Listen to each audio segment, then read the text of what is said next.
Discussion on motion of the thanks to Governor's address is completed now. Reply by Honorable Chief Minister.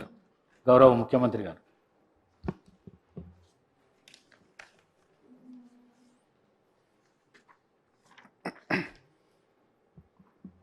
ధన్యవాదాలు speaker sir.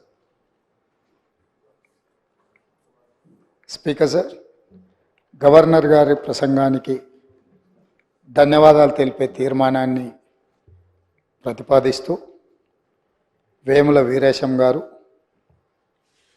Seconder కింద NM Srinivas Reddy గారు సమర్థిస్తూ వారు ప్రసంగించడం జరిగింది. అదేవిధంగా ఈ చర్చలో బీఆర్ఎస్ పార్టీ నుంచి డాక్టర్ పల్లా రాజేశ్వర్ రెడ్డి గారు, భారతీయ జనతా పార్టీ నుంచి పాయల్ శంకర్ గారు, ఏఐఎంఐఎం నుంచి శ్రీ అక్బరుద్దీన్ ఓవైసీ గారు, సిపిఐ నుంచి కూనంనేని సాంబశివరావు గారు వివిధ అంశాలను ప్రస్తావిస్తూ వారు మాట్లాడినారు. గవర్నర్ గారి ప్రసంగానికి ధన్యవాదాలు తెలిపే ఈ చర్చలో పాల్గొంటూ ప్రధానంగా అధ్యక్ష, ఈ రాష్ట్ర ఏర్పాటు ప్రక్రియకు మీరు సజీవ సాక్షి. తెలంగాణ రాష్ట్ర సాధన క్రమంలో ప్రజల యొక్క ఆలోచన, ప్రజల యొక్క భాగస్వామ్యము ఇవన్నీ మనం కళ్ళారా చూసి మంత్రివర్యులుగా, ఎంపీపీగా ఉద్యమం జరుగుతున్న సందర్భంలో ప్రజలతో కలిసి మీరు మనము అందరం ఆ రోజు తెలంగాణ రాష్ట్ర సాధనకు చేసిన ప్రయత్నం అంతా మీకు ఇంకా గుర్తుండే ఉంటుంది, మాకందరికీ కళ్ళ ముందు ఇంకా కదులుతూనే ఉంది. తెలంగాణ భౌగోళిక రాష్ట్రం మాత్రమే కాదు అధ్యక్ష, 4 కోట్ల ప్రజల భావోద్వేగం తెలంగాణ రాష్ట్రం అంటే. మనందరికీ రాష్ట్రం ఒక ఎమోషన్. తెలంగాణ చరిత్ర లోతుల్లోకి వెళ్ళి చూస్తే అడుగడుగున ఉద్వేగం, గుండె బరువెక్కే సందర్భాలు, సంఘటనలే ఉంటాయి. ఇలాంటి సంఘటన సుదీర్ఘ పోరాటం, వందలాది ప్రాణ త్యాగాలు, విద్యార్థులు ఫనంగా పెట్టిన జీవితాలు తెలంగాణలో తండాలలో, గూడాలలో, మారుమూల పల్లెల్లో మనకు కనిపిస్తాయి. ఏది ఏమైనా జూన్ 2, 2014 ఈ నేపథ్యంలో తెలంగాణ రాష్ట్రం ఏర్పడ్డది. ఈ రాష్ట్ర ఆవిర్భావము, గొప్ప ఆశయాలు, అద్భుతమైన కళలతో 4 కోట్ల ప్రజలు తమ జీవితంలో ఒక కొత్త ప్రయాణాన్ని మొదలుపెట్టినారు అధ్యక్ష. ఎన్నో ఆకాంక్షలు, ఎన్నో ఆలోచనలతో 60 సంవత్సరాల సుదీర్ఘ పోరాటంలో కన్న కళలను నిజం చేసుకోవాలన్న ఆలోచనతో, ఉజ్వల భవిష్యత్తు ఉండాలని, బడుగు బలైన దళిత గిరిజన మైనారిటీ వర్గాలు, మహిళలు తమకు రక్షణ ఉంటుందని, తమ జీవితాలలో వెలుగు వస్తుందని, తాము ఆశించిన, తాము సాధించుకున్న తెలంగాణలో తమ కళలు నెరవేరుతాయని ఆకాంక్షించారు అధ్యక్ష. 9.5 సంవత్సరాల తర్వాత ఈరోజు ఈ సభలో మనందరం మళ్ళీ తెలంగాణ నేపథ్యాన్ని, 9.5 సంవత్సరాల గత పాలనలో జరిగిన అంశాలను ప్రస్తావించుకుంటూ ఇంకా కూడా ఆనాటి విధ్వంసకరమైన పరిస్థితులు, ఆధిపత్యం చెలాయించడం, పోలీసులను పెట్టి అణిచివేయడం, ప్రభుత్వం మారినా మన జీవితాలలో మార్పు వచ్చినా ఇంకా భయం మనల్ని వెంటాడుతూనే ఉంది అధ్యక్ష. ఎందుకు నేను ఈ మాట చెప్తున్నా అంటే, ప్రజలు వ్యక్తులకు, కుటుంబాలకు వ్యతిరేకంగా స్పష్టమైన తీర్పునిచ్చి మీ విధానాలను, మీ ఆలోచనలను, మీ విధ్వంసకరమైన ధోరణిని మేము తిరస్కరించినము. కాబట్టి మీలో మార్పు రావాలి, అందుకే మీ అధికారాన్ని మార్చినాము. ప్రధాన ప్రతిపక్షంగా మీ బాధ్యతను నెరవేర్చాలని ప్రధాన ప్రతిపక్ష హోదా వారికి ఇచ్చి ప్రజలు ఇంకొక అవకాశాన్ని ఇచ్చే ప్రయత్నం చేశారు. దురదృష్టవశాత్తు గవర్నర్ గారి ప్రసంగం రోజు ప్రధాన ప్రతిపక్ష నాయకుడు హాజరు కాలేదు. ఈరోజు ఈ చర్చలో అయిన వారు సుదీర్ఘమైన రాజకీయ అనుభవము పరిపాలనలో వారికి అనుభవం ఉన్నది. 80,000 పుస్తకాలు చదివిన తెలంగాణ రాష్ట్రంలో అందరికంటే అతి గొప్ప మేధావిని అని వారు పదే పదే వారు ప్రస్తావిస్తుంటారు. ఆ మేధావితనం ఈ 4 కోట్ల తెలంగాణ ప్రజల యొక్క అభ్యున్నతి కోసం వారు ఉపయోగించి ఈ సభలో మా ప్రభుత్వం తీసుకుంటున్న నిర్ణయాలను సహేతుకంగా విశ్లేషించి ప్రస్తావించి ఏమైనా సలహాలు సూచనలు ఇచ్చి ఈ ప్రభుత్వం తీసుకుంటున్న నిర్ణయాలలో ఏమైనా ప్రజలకు ఇబ్బంది కలిగే అంశాలు ఏమైనా ఉంటే వాటిని సవరించి వారు సూచన చేస్తే వారి సూచనలు తీసుకొని ప్రతిపక్షాన్ని ప్రతిపక్ష నాయకుడిని గౌరవించి మా ప్రభుత్వము ప్రజాపాలన అందించాలన్న ఆలోచనతో సభలోకి వచ్చినాం అధ్యక్ష. కానీ ప్రధాన ప్రతిపక్ష నాయకుడు రాకపోవడం, ఆ కుర్చీ ఖాళీగా ఉండడం ఈ సభ యొక్క గౌరవానికి మంచిది కాదని చెప్పి తమరి ద్వారా ప్రతిపక్ష నాయకుడికి సూచన చేస్తున్న అధ్యక్ష. మనల్ని అందరినీ ప్రజలు ఎన్నుకొని ఒకరిని పాలపక్షంగా ఇంకొకరిని ప్రతిపక్షంగా మిగతా పార్టీలను కూడా ఆయా వర్గాల యొక్క గళాన్ని బాధను వినిపించడానికి ఈ సభలోకి పంపించినప్పుడు మన యొక్క పాత్రలను బాధ్యతాయుతంగా నెరవేర్చాల్సిన అవసరం ఉన్నది. భవిష్యత్తులోనైనా ఆ దిశగా ఈ సభలో ప్రతిపక్ష నాయకుడు అడుగుడు వేయాలని నేను కోరుకుంటున్నాను, భావిస్తున్నాను అధ్యక్ష. ఏది ఏమైనా అధ్యక్ష, మేము ఈ రోజుకి దాదాపుగా డిసెంబర్ 7 నుంచి ఫిబ్రవరి 7 తారీఖు వరకు 60 రోజులు పూర్తి చేసుకున్నాం. ఈరోజు మనం ఫిబ్రవరి నెలలో 9 తారీఖు రోజు, డిసెంబర్ 9 రోజు మేము ఏదైతే నిర్ణయాలు కొన్ని ఇదే అసెంబ్లీలో అమలు చేసినాం. అందులో ప్రధానంగా ఆడబిడ్డలకు ఉచిత బస్సు రవాణా సౌకర్యము, బాధతోని ఆసుపత్రులలో ఆర్థిక భారం ఎక్కువై వైద్యం అందక చాలామంది పేదలు చనిపోతుంటే రాజీవ్ ఆరోగ్యశ్రీ పథకాన్ని అమలు చేయడం జరిగింది. ఈ రోజుకు సరిగ్గా పథకాలు అమలు చేసి 2 నెలలు పూర్తి చేసుకుంటున్న సందర్భంలో ఈ పథకాలు అమలు చేయడానికి సహకరించిన నా మంత్రివర్గ సహచరులకు, మా శాసనసభ్యులందరికీ కూడా మనస్ఫూర్తిగా వారికి అభినందనలు తెలియజేస్తున్నా అధ్యక్ష. అదేవిధంగా అధ్యక్ష, గతంలో జరిగిన చాలా లోపభూష్టమైన నిర్ణయాలు ఉన్నాయి.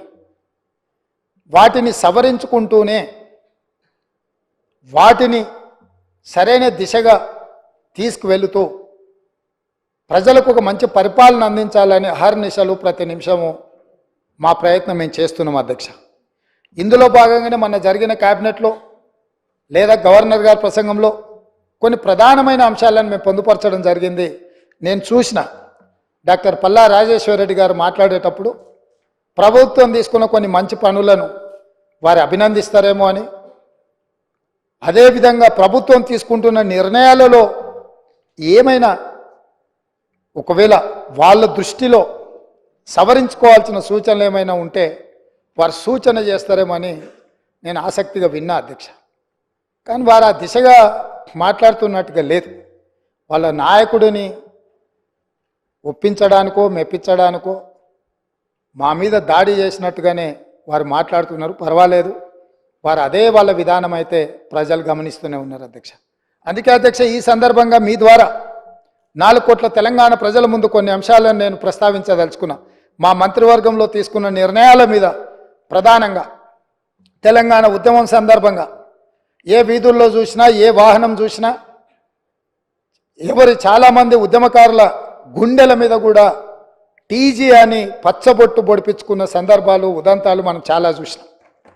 బండ్ల మీద రాసుకోవడమే కాదు, ఆనాడు ఏపీ అని ఉంటే ఏపీ వద్దు, టీజీ ఉండాలి, టీజీ కావాలి అని బండ్ల మీద టీజీ రాసుకోవడమే కాదు, గుండెల మీద కూడా పచ్చబొడిపించుకున్న సందర్భాలు, తమ రక్తాన్ని చిందించి ఆ రక్తంతో గోడల మీద రాతలు రాసిన యువకులు టీజీ అని రాసుకున్నారు అధ్యక్ష. కేంద్ర ప్రభుత్వం కూడా తెలంగాణ రాష్ట్రం ఏర్పడ్డ తర్వాత టీజీ అని వాళ్ళు నోటిఫై చేస్తే జూన్ 2, 2014 నాడు రాష్ట్రం ఏర్పడ్డ మొదటి రోజే ప్రమాణ స్వీకారం చేసిన ప్రభుత్వం టీజీ బదులు టీఎస్ అని చెప్పి వారి రాజకీయ పార్టీకి నకలుగా టీజీని టీఎస్గా మార్చి ఆనాటి ప్రభుత్వం నిర్ణయం తీసుకున్నది అధ్యక్ష. అందుకే మేము జరిగిన తప్పిదాన్ని సవరిస్తూ ఈ రాష్ట్రం టీఎస్ కాదు, తెలంగాణ ప్రజలు కోరుకున్న విధంగా టీజీ ఉండాలి, తెలంగాణ ప్రజల యొక్క ఆత్మగౌరవం త్యాగాలు ప్రతిఫలించాలి అన్న ఆలోచనతోని మా ప్రభుత్వం మా మంత్రివర్గం టీఎస్ను టీజీగా మార్చింది. టీజీగా మార్చినందుకు స్వాగతిస్తారనుకున్న ఆ వైపు నుంచి ప్రభుత్వాన్ని అభినందిస్తారనుకున్న అధ్యక్ష. కానీ అది నిరాశన కలిగించింది. అయినా మేమేం అధైర్యపడాలన్న ఆలోచనలో లేము, మేము ముందుకు వెళ్తాం అధ్యక్ష.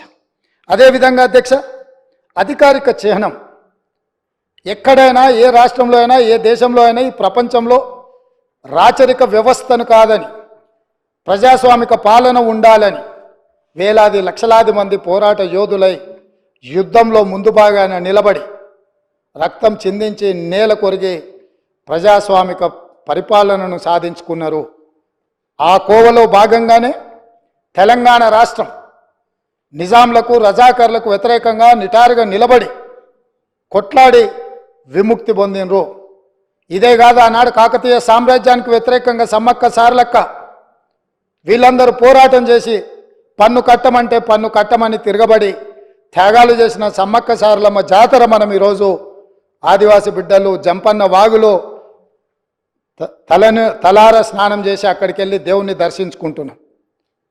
అలాంటి త్యాగాల పునాదుల మీద ఏర్పడ్డ ఈ తెలంగాణ రాష్ట్రం పోరాటాలతో ఏర్పడ్డ ఈ తెలంగాణ రాష్ట్రంలో రాష్ట్ర అధికారిక చిహ్నంలో ఒక పక్కన చార్మినార్ ఇంకొక పక్కన కాకతీయుల ఆనవాళ్ళు ఉన్నాయంటే రాచరిక పోకడులు ఏ విధంగా ఉన్నాయి, పాలకుల యొక్క ఆలోచన ప్రజాస్వామ్యానికి వ్యతిరేకంగా రాచరిక పోకడలతో రాష్ట్ర అధికారిక చిహ్నంలో రాచదర్పాలు ఉట్టిపడుతుంటే ఇంకా కూడా మనము గులాములుగా వెట్టి చాకిరి చేస్తూ బ్రతకాల్సిందేనా అన్న ఆలోచనతోటి మా మంత్రివర్గం అంతా ఆలోచన చేసి రాచరిక పోకడలు రాచరికపు ఆనవాళ్ళు ఉండడానికి వీల్లేదు.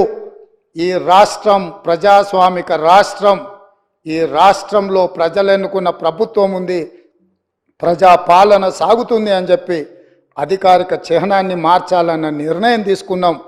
ఆ నిర్ణయాన్నైనా వాళ్ళు స్వాగతిస్తారేమని చూసినాం అధ్యక్ష. గవర్నర్ గారి ప్రసంగంలో ఈ అంశాలన్నీ కూడా ప్రస్తావించిన ఎక్కడ కూడా వాళ్ళ యొక్క సానుకూలత ఈ విషయంలో కనిపించలేదు అధ్యక్ష. అదేవిధంగా అధ్యక్ష, మనమందరం తెలంగాణ బిడ్డలం, దళితులు గిరిజనులు బలహీన వర్గాలు తండాలలో గూడలలో ఆదివాసీలు అడవి బిడ్డలు మైనారిటీలు మహిళలు మన అందరికీ తెలంగాణ తల్లి అంటే మన అమ్మ, మన అక్క, మన సోదరి. మనం కల్లారా చూసిన మన అమ్మలు మన అక్కలు మన కుటుంబ పెద్దలు ఎవ్వరు కూడా వజ్ర వైదూర్యాలతోని కిరీటాలు పెట్టుకొని వడ్డానాలు పెట్టుకొని మనం ఎన్నడూ మన తెలంగాణ తల్లిని చూడలేదు అధ్యక్ష. కొంతమంది రాజులు రాచరిక పోకడులు ఉన్న వాళ్ళు గడిలలో ఉన్న పెత్తందారులు ఏమైనా కిరీటాలు పెట్టుకున్నారేమో, భుజకీర్తులు పెట్టుకున్నారేమో, నడుములకు వడ్డానాలు పెట్టుకున్నారేమో మాకు తెలియదు. కానీ మా అమ్మలు నడుము బిగించి కొంగు చాకలి ఐలమ్మలాగా పోరాటాలు చేసిన స్ఫూర్తి ఈ గడ్డ మీద ఉన్నది. చాకలి ఐలమ్మ స్ఫూర్తిగా తెలంగాణ తల్లి ఉంటుందని మేము అనుకున్నాం. తెలంగాణ తల్లి అంటే ధీశాలి పోరాట యోధురాలుగా ఉంటుంది, లేకపోతే దర్పం ఉట్టిపడే, కళ్ళల్లో కాంతి, ముఖంలో వర్చస్సు, చూపులో ప్రేమ ఆప్యాయత. ఒక తల్లి తన బిడ్డను ఎంత ఇష్టంగా ఎంత ప్రేమగా చూస్తుందో ఆ విధంగా తెలంగాణ తల్లి ఉంటుంది అని మేము ఆశించినాం, ఉండాలని మేము ఆశించినాం. కానీ రాచరిక పోకడలతో కిరీటాలు వజ్ర వైదూర్యాలతో తెలంగాణ తల్లిని మనకు రుద్దాలనే ప్రయత్నం చేసిండ్రు. అందుకే కవులు కళాకారులకు నిలయమైన ఈ తెలంగాణ రాష్ట్రంలో కవుల కళాకారుల నుంచి సూచన తీసుకొని మన అమ్మలాగా మన తెలంగాణ తల్లి ఉండాలి, ఆ తెలంగాణ దర్పం ఉట్టిపడే విధంగా తెలంగాణ తల్లి ఉండాలని మంత్రివర్గం నిర్ణయం తీసుకుంటే కనీసం తెలంగాణ తల్లి విషయంలోనైనా రాజకీయ విభేదాలను ఆలోచనలను పక్కన పెట్టి ప్రతిపక్షం కలిసి వస్తుందేమో అని మేము చూసినాం అధ్యక్ష. కానీ మాకు నిరాశనే మిగిలింది అధ్యక్ష. అదేవిధంగా అధ్యక్ష, ఆనాడు Osmania university, Kakatiya university, Palamuru university, Mahatma Gandhi university, ఏ యూనివర్సిటీ, ఏ కాలేజు, ఏ పాఠశాల, ఏ నగరం చూసినా, ఏ పట్టణం చూసినా ఏ గ్రామం చూసినా ఏ వీధి చూసినా ఆనాడు మారుమోగిన గీతం జయ జయ హే తెలంగాణ. ఈ గానం అందశ్రీ అనే ఒక కవి తెలంగాణ ప్రజలకు అందించి గుండెల నిండా ఊపిరి పీల్చుకొని లక్షలాది మంది తెలంగాణ ఉద్యమకారులు, నిరుద్యోగ యువకులు, విద్యార్థులు తెలంగాణ ఉద్యమంలో ముందు భాగాన నిలబడి పోరాటం చేసి ఆనాటి పాలకుల యొక్క దాష్టికానికి నేల కొరిగినా కూడా జయ జయ హే తెలంగాణ నినాదంతో ఈ తెలంగాణ రాష్ట్రాన్ని సాధించినరు. ఈ రాష్ట్రాన్ని సాధించిన జయ జయ హే తెలంగాణ గీతం ఈ తెలంగాణ రాష్ట్రీయ గీతంగా మారుతుంది అని చెప్పి 4 కోట్ల తెలంగాణ ప్రజలు భావించిండ్రు, ఆశించిండ్రు, ఆకాంక్షించిండ్రు. కానీ ఈ గొప్పతనం ఒక దళిత బిడ్డకు, ఈ గొప్పతనం ఆనాడు ఉద్యమాన్ని ఉవ్వెత్తున ముందుకు నడిపించిన ఒక ఉద్యమకారుడికి ఇవ్వకూడదన్న ఆలోచనతో, కుట్రతో నాటి పాలకులు జయ జయ తెలంగాణ గానాన్ని, గీతాన్ని తెలంగాణలో వినిపించకుండా నిషేధించినంత పనిచేసిండ్రు అధ్యక్ష. అందుకే ఈరోజు ఆ ఉద్యమ స్ఫూర్తితో ఉద్యమాలను గౌరవించే పార్టీగా, ప్రజల పోరాటాలను గుర్తించి, ప్రజల యొక్క ఆకాంక్షలను మన్నించి, ప్రజల యొక్క ఆలోచనలకే అనుకూలంగా పరిపాలన అందించిన పార్టీగా జయ జయ తెలంగాణ గీతాన్ని రాష్ట్రీయ గీతంగా ఆమోదించినాం. కనీసం దాన్నైనా, కనీసం ఆనాడు ఉద్యమం, ఆనాడు రాష్ట్ర సాధనలో గత 9.5 సంవత్సరాలు వాళ్ళు అనుభవించిన అధికారానికి పునాదులు వేసిన ఈ గీతాన్ని రాష్ట్రీయ గీతంగా మేము ఆమోదిస్తే అభినందిస్తారేమో, అభినందించకపోయినా ఆహ్వానిస్తారేమో అని చెప్పి 4 కోట్ల తెలంగాణ ప్రజలు ఎదురు చూస్తే నిరాశనే మిగిలింది అధ్యక్ష. మేమేమన్నా అతిగా ఏమైనా ఆలోచన చేస్తున్నామా, అతిగా ఏమైనా ఆశిస్తున్నామా, లేకపోతే ఏమైనా అడగకూడని ఆశించింది ఏమైనా మేము ఆలోచన చేస్తున్నామా నాకైతే అర్థం కాలేదు అధ్యక్ష. మీరైనా మాకేమైనా మా ఆలోచనలో తప్పు ఉంటే మాకు సూచన చేయండి.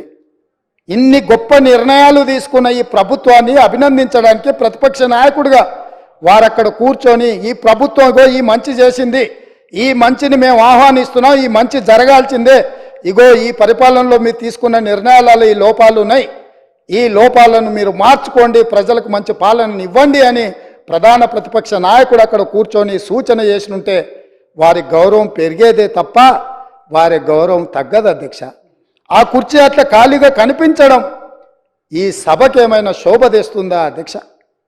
ఎందుకు వారు అట్లా ఖాళీగా పెట్టి సభకు గైరాజరవ్వడం అనేది ఈ తెలంగాణ సమాజానికి ఏమైనా ప్రయోజనం ఉంటుందా అధ్యక్ష? మీరు ఆలోచన చేయండి. ఎందుకు అనంటే ఈ రాష్ట్రం మనది, ఈ ప్రాంతం మనది, ఈ నేల మనది, గాలి మనది, ఈ ప్రాంత అభివృద్ధి మనది. ప్రజాప్రతినిధులుగా మన బాధ్యతను నెరవేర్చాల్సిన అవసరం ఉంది.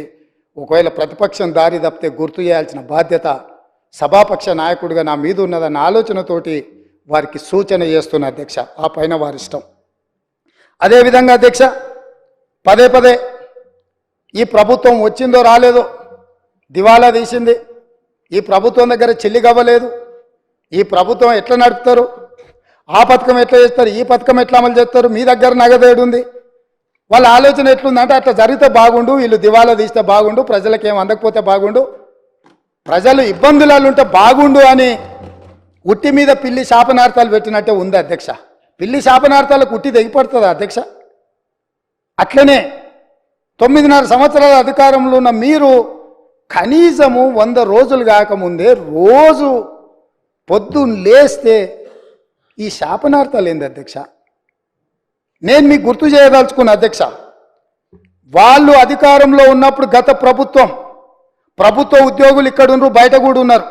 ఈ ప్రభుత్వ ఉద్యోగులకు గత ప్రభుత్వాలు ఎన్ని ఉన్నా 1 తారీఖు నాడు జీతాలు రిటైర్ అయిన ఉద్యోగులకు పెన్షన్లు ఇచ్చేది అధ్యక్ష. కానీ గత ప్రభుత్వం 25 తారీఖు వరకు విడతల వారీగా ప్రభుత్వ ఉద్యోగులకే జీత భత్యాలు ఇవ్వలేనంత పరిస్థితి, ఆర్థిక సంక్షోభాన్ని కల్పించి మొత్తం రాష్ట్రాన్ని దివాలా తీపిచ్చి ఈ రాష్ట్రంలో ఉద్యోగస్తులకు జీత భత్యాలు ఇవ్వని పరిస్థితులు కల్పించి ఆ స్థితిలో రాష్ట్రాన్ని మాకు అప్పచెప్తే కష్టపడి ఆలోచన చేసి విధి విధానాలను సవరించుకొని మా ఆర్థిక మంత్రి మా ఉప ముఖ్యమంత్రి బట్టి విక్రమార్క గారు కష్టపడి మొదటి నెల 4 తారీఖు లోపలనే జీతభత్యాలు ప్రభుత్వ ఉద్యోగుల ఖాతాలు వేసినాం. ఈసారి మొదటి తారీఖు నాడు ఈ రాష్ట్ర అభివృద్ధి కోసం అభ్యున్నతి కోసం నిరంతరం పనిచేస్తున్న ఉద్యోగస్తులకు మొదటి తారీఖు నాడు జీతభత్యాలు వాళ్ళ ఖాతాలో వేసినాం. మీరు వారి క్లారిఫికేషన్లో మాట్లాడొచ్చు అధ్యక్ష, వారు ఏదైనా ఉంటే సో మేము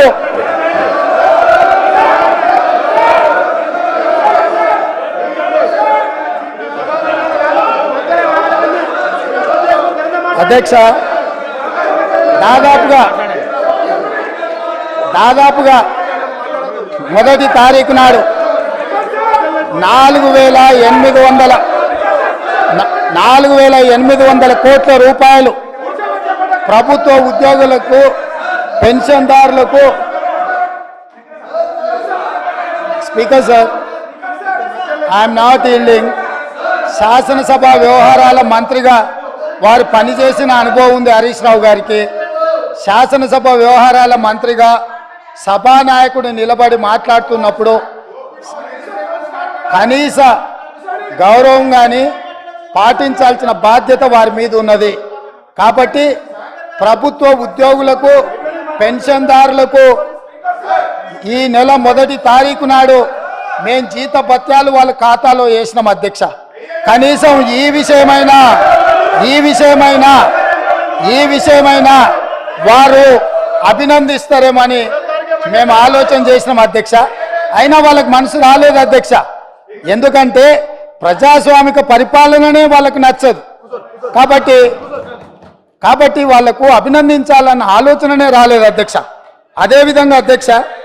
అదేవిధంగా పదే రైతు బంధు గురించి, రైతు బంధు పడలేదని రైతులను నిజంగానే వీళ్ళు రాజులను చేసినట్టుగా ఇట్లాంటి మాటలతో ఇంకా భ్రమలు పెట్టాలనే ప్రయత్నం చేస్తారు అధ్యక్ష. ఈరోజు నేను మీకు గుర్తు చేయదలుచుకున్నా అధ్యక్ష, మీ ద్వారా వాళ్ళకు కూడా గుర్తు చేయదలుచుకున్నా. ఆర్థిక మంత్రి అక్కడనే ఉన్నాడు, లెక్కలు ఇక్కడనే ఉన్నాయి. ఈ లెక్కలన్నీ నేను చెప్తాను, కాదంటే వారి అవకాశం వచ్చినప్పుడు మీ అనుమతితో వారిని మాట్లాడమన్నారు అధ్యక్ష.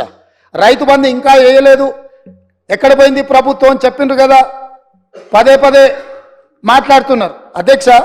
2018-19 యాసంగి రైతు బంధు 20-10-2018 నాడు మొదలుపెట్టి 30-3-2019 5 నెలలు పట్టింది అధ్యక్ష. 2018-19లో యాసంగి పంట రైతు బంధు డిసెంబర్ 10 నెలల మొదలు పెడితే 19లో మార్చి 30 తారీఖు వరకు వేసింది అధ్యక్ష. 5 నెలలు పట్టింది వాళ్ళకు 2018-19లో రైతు బంధు వేయడానికి. వస్తున్నా ఎలక్షన్ ఇయరే కాదు, ఆ తర్వాత సంవత్సరాలు కూడా ఉన్నాయి, తొందర ఎందుకు. 19-20లో యాసంగి 28-1-2020 నాడు మొదలుపెట్టి 23-10-2020 9 నెలలు పట్టింది అధ్యక్ష. ఒక్క యాసంగి పంటకు రైతు బంధు వేయడానికి 9 నెలలు ఆనాటి ప్రభుత్వం తీసుకున్నది అధ్యక్ష. వీళ్ళ చరిత్ర ఇక మీ కరోనా వచ్చిందో మీ కర్మ కాలిందో నేనేం చెప్తా కానీ 2020-21 అధ్యక్ష 25-12-2020 నాడు మొదలుపెట్టి 22-4-2021 4 నెలలు పట్టింది అధ్యక్ష. 2020-21 సంవత్సరంలో యాసంగి పంట. 2022-23 అధ్యక్ష 21-12-2022 నాడు మొదలుపెట్టి 10-4-2023 4 నెలలు పట్టింది అధ్యక్ష. ఒకసారి అడుగుతున్నాం ఎన్నికలు అంటుండ్రు, రెండోసారి అడుగుతున్నాం కరోనా అంటుండ్రు, మూడోసారి అడుగుతున్నాం మా మామ చెప్పలేదు అంటున్నారు, నాలుగోసారి అడుగుతున్నాం అల్లుడు తిరగనికి పోయిందని చెప్పేటట్టు అధ్యక్ష. ఎట్లా అధ్యక్ష మీ పరిపాలన స్పష్టంగా అధికారిక లెక్కలు ఈ రకంగా చెప్తుంటే మేము వచ్చిందే మొన్న 60 రోజులు కాలేదు, ఆల్రెడీ మేము క్లియర్గా చెప్పినాము 100 రోజుల్లో వాటిని పూర్తి చేస్తామని. అయినా అప్పుడే రైతు బంధు ఇవ్వలేదు అని గగ్గోలు పెట్టి రైతులను రెచ్చగొట్టాలన్న ప్రయత్నం చేస్తే రైతులేమన్నా అమాయకుల అధ్యక్ష? వాళ్ళకి తెలీదా ఎవరి చిత్తశుద్ధి ఏంది, ఎవరి ఆలోచన ఏంది, ఎవరు ఏం చేస్తుండ్రో, ఎవరు ఏ రకంగా వ్యవహరిస్తుండ్రో తెలీదా అధ్యక్ష? అదేవిధంగా అధ్యక్ష ఆర్టీసీ బస్సు మహిళల గురించి వీళ్ళు మాట్లాడుతున్నది, వాళ్ళకి నష్టం జరిగింది ఆటో డ్రైవర్లని. ఒక ఆయన ఆటో రాముడు కృష్ణానగర్లో మొత్తం సినిమాకి సంబంధించిన వాళ్ళే ఉంటారు. సురభి నాటకాలు వేసేవాళ్ళు, సినిమాలో చిత్రసీమలో ఎక్స్ట్రా క్యారెక్టర్స్ అంటారు, ఏమంటారు వాళ్ళను? ఎక్స్ట్రా అంటే ఎక్స్ట్రా ఆర్టిస్టులు అంటే ఏమంటారు? జూనియర్ ఆర్టిస్టులు కృష్ణానగర్లు ఉంటారు. టీఆర్ఎస్లో ఒక జూనియర్ ఆర్టిస్టు ఆడేదో సమావేశానికి పోయిండంట, ఆడ ఆటో కనిపించిందంట, ఆటో ఎక్కి ఆటో రాముడు ఆఫీస్కి పోయిండంట. మళ్ళీ దాంట్లో మాత్రము లోపల కెమెరా పెట్టిరు అధ్యక్ష, ఆయన ఎక్కింది దిగింది షూటింగులు చేయడానికి. ఏంది అధ్యక్ష ఈ డ్రామా? ఏంది డ్రామా? ఏంది ఇది? మేము ఈ తెలంగాణ సమాజంలో ఉన్న ఆడబిడ్డల్ని హక్కున చేర్చుకోవాలన్న ఆలోచనతోని, ఒక మంచి ఆలోచనతోటి ఆర్టీసీ బస్సుల్లో ఆడబిడ్డలకు మేము ఉచిత ప్రయాణం కల్పించినాం. 2014 నుంచి 2019 వరకు మంత్రివర్గంలో ఒక్క ఆడబిడ్డ కూడా మీరు మంత్రి పదవి ఇవ్వకపోయినా, అక్కడ ఉన్న వాళ్ళు ఏ రోజు కూడా ఒక్క ఆడబిడ్డ కూడా మంత్రి పదవి ఎందుకు ఇవ్వలేదు సార్ అని అడిగిన వాళ్ళు కాదు పాపం. ఎందుకంటే అడిగేంత సాహసం చేస్తే వాళ్ళకి ఆ ఉండే ఉద్యోగం కూడా ఉండదన్న సంగతి వాళ్ళకి తెలుసు. కాబట్టి వాళ్ళు మంత్రి పదవులు ఇవ్వకపోయినా కోట్లాది మంది ఆడబిడ్డలకు మా పొన్నం ప్రభాకర్ గారు మేము మొదలుపెట్టిన బస్సు ప్రయాణాన్ని టోటల్గా ఆడబిడ్డలందరికీ కూడా చెప్పి ఉచితంగా బస్సు ప్రయాణం ఇస్తే దాదాపుగా అధ్యక్ష ఇప్పటి వరకు 15,21,00,000 ప్రయాణాలు ఆడబిడ్డలు ఉపయోగించుకున్నారు. 535.52 కోట్ల రూపాయలు ఇప్పటివరకు ప్రభుత్వం ఆడబిడ్డల కోసం ఖర్చు పెట్టింది అధ్యక్ష. ఒక మంచి పని చేసినప్పుడు అభినందించడానికి నోరు రాకపోయినా ఆ నిర్ణయాన్ని వ్యతిరేకించుకుంటూ నిరసన తెలుపుతూ ఒక ఆటోని తీసుకొచ్చి అక్కడ తగలబెట్టింది అధ్యక్ష. కిరాయి పైసలే వెళ్తలేవు, సంసారం నడుస్తలేదన్న ఆటో డ్రైవరు ఆటో తగలబెట్టిందంటే ఆటో తగలబెట్టడానికి ఎన్ని పైసలు కావాలి అధ్యక్ష? ఆటో రౌండ్ ఆటోలో ఎక్కి తిరిగిందంట, ఆయనకు ఇంకొక ఆయనకు ఆటో ఖర్చులు వెళ్ళలేదంట, ఆయన తీసుకొచ్చి ఆటో తగలబెట్టిండంట. ఏంది అధ్యక్ష ఇది? అసలు ఇది ఏమైనా తెలంగాణ సమాజానికి మనం ఏం సందేశం ఇవ్వదలుచుకున్నాము? ఇంకొక నటుడేమో 100 రూపాయలు పెట్టి పెట్రోల్ కొనుక్కుంటాడు, కానీ 10 పైసలు పెట్టి అగ్గిపెట్ట కొనుక్కోడు, అగ్గిపుల్ల దొరకదు. మనం కవులకు కళాకారులకు తెలంగాణ నిలయమని మనందరికీ తెలుసు అధ్యక్ష. కానీ నటులకు కూడా కొదవ లేకుండా పోయింది. ఒక్క నటుని కూడా మెతుకుతే ఇద్దరిద్దరు నటులు దొరుకుతారు అధ్యక్ష, ఈ ప్రభుత్వం నడుపుతున్న విధానాన్ని చూడలేక. కాబట్టి ఇవాళ నేను ఒకటే సూచన చేస్తున్నా, అక్కడ ఉండే మా సోదరిమణులకు మా సోదరులకు ఒక మంచి నిర్ణయం తీసుకున్నాం మన ఆడబిడ్డల కోసము. దానివల్ల ఆదాయం కూడా పెరిగింది. నేను మీకు లెక్కలు చెప్పదలుచుకున్న ఎండోమెంట్స్ దేవాలయాలు సందర్శనలకు పోయి రాష్ట్రం యొక్క ఇన్కము ఏ విధంగా పెరిగిందో కూడా మన వాళ్ళకి నేను లెక్కలు చెప్పదలుచుకున్నా అధ్యక్ష. ఆడబిడ్డలు బస్సు ప్రయాణాన్ని ఉపయోగించుకొని ఎక్కువ దైవ దర్శనాలు చేసుకోవడం వల్ల దేవాదాయ శాఖ యొక్క ఆదాయము నవంబర్లో, అంటే ఉచిత బస్సు ప్రయాణం లేనప్పుడు దేవాదాయ శాఖ ఆదాయము 49.28 కోట్ల అధ్యక్ష.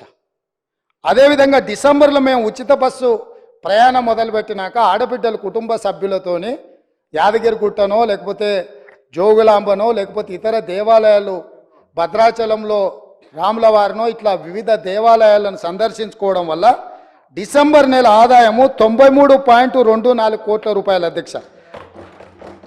జనవరి ఆదాయము 68.69 కోట్ల అధ్యక్ష. అంటే ఈరోజు ఆడబిడ్డలకు బస్సులో ఉచిత ప్రయాణం కల్పించడం వల్ల ఆడబిడ్డలు చాలా కాలం నుంచి కుటుంబ సభ్యులతో దైవ దర్శనం చేసుకోవాలన్న ఆలోచన ఉండి అవకాశం రాక ఆర్థిక పరిస్థితి అనుకూలించక ఇవాళ మా ప్రభుత్వము ఆడబిడ్డలకు ఉచిత బస్సు రవాణా సౌకర్యాన్ని కల్పిస్తే దైవ దర్శనం వల్ల దేవాదాయ శాఖకు ఆదాయం పెరిగింది అధ్యక్ష. ఇది ఒక మంచి శుభసూచకం. దీన్నైనా వారు అభినందిస్తే బాగుంటుందని నేను అనుకున్నా, వారు అభినందించలేకపోయారు అధ్యక్ష. అదేవిధంగా అధ్యక్ష ఉద్యోగాలు పదే పదే మీరు 2 లక్షల ఉద్యోగాలు ఇస్తా అన్నారు. ఎక్కడ పోయినాయి మీ 2 లక్షల ఉద్యోగాలు? అసలు తెల్లారేయాలి కదా అధ్యక్ష. మీ ఉద్యోగాలు పోయిన దుఃఖంలో మీరున్నారేమో కానీ నిరుద్యోగ యువకులు ఆ దుఃఖంలో లేరు అధ్యక్ష.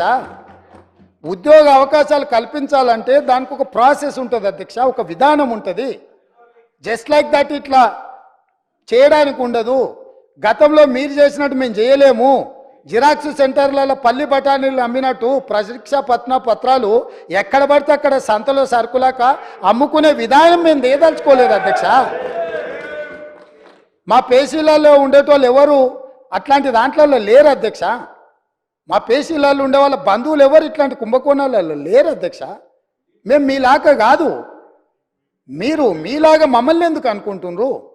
ఒక విధానం, ఆ విధానంలో మేము ప్రయత్నం చేస్తున్నాము. గతంలో మీరు నియమించిన వాళ్ళకి అర్హత లేదని హైకోర్టు చెప్పింది సభ్యులుగా. వాళ్ళని తొలగించమంటే రాజీనామా చేయమని అంటే వాళ్ళు విస్మించు కూర్చుంటే కొన్ని విధి విధానాల వల్ల వాళ్ళని తొలగించడానికి కొంత ఆలస్యమైంది. వాళ్ళ వెనకాల కూడా మరి మీరే ఉన్నారా అంటే నాకు తెలియదు, అది మీరు చెప్పాలి ఉన్నారో లేరో. ఏదేమైనా వాళ్ళని తొలగించడము, కొత్తగా నోటిఫికేషన్ ఇవ్వడం, కొత్తగా ఆహ్వానించడం, చైర్మన్గా అదేవిధంగా సభ్యులుగా నియమించడం, ఇదంతా కూడా ఒక ప్రాసెస్. ఇదే కాకుండా గతంలో ఇచ్చిన నోటిఫికేషన్లకు కూడా ఎంతసేపు మీ ఉద్యోగాలను రెన్యువల్ చేసుకోవాలన్న ఆలోచనలో పడి ఆ తాపత్రయంలో మీరు వాళ్ళ ఉద్యోగ నియామకాలు చేపట్టకపోవడం వల్ల వైద్య ఆరోగ్య శాఖలో మీరు నియామకాలు చేపట్టకుండా వదిలేస్తే మేము వచ్చే ఆ సమస్యలు పరిష్కరించి పెద్దలు దామోదర్ రాజనరసింహ గారు మొట్టమొదట ఆ కార్యక్రమాన్ని చేపట్టి 6,956 స్టాఫ్ నర్సు ఉద్యోగాలు ఎల్బీ స్టేడియంలో నియామక పత్రాలు వాళ్ళకి అందజేసినాం అధ్యక్ష. ఇది మా చిత్తశుద్ధి. అదేవిధంగా మొన్నటికి మొన్న సింగరేణి బొగ్గు గని కార్మిక సంఘంలో 2 సార్లు వాళ్ళే అధికారిక కార్మిక సంఘంగా ఎన్నికైనరు. కానీ ఏనాడు ఆ కార్మికుల బాగుల గురించి ఆలోచన చేయలే. అందులో కూడా ప్రశ్నాపత్రాలల్లా అదేవిధంగా ఇచ్చిన టెండర్లలో ఏం జరిగిందో భవిష్యత్తులో తేలుతుంది. కారుణ్య నియామకాలు కూడా చేపట్టలే.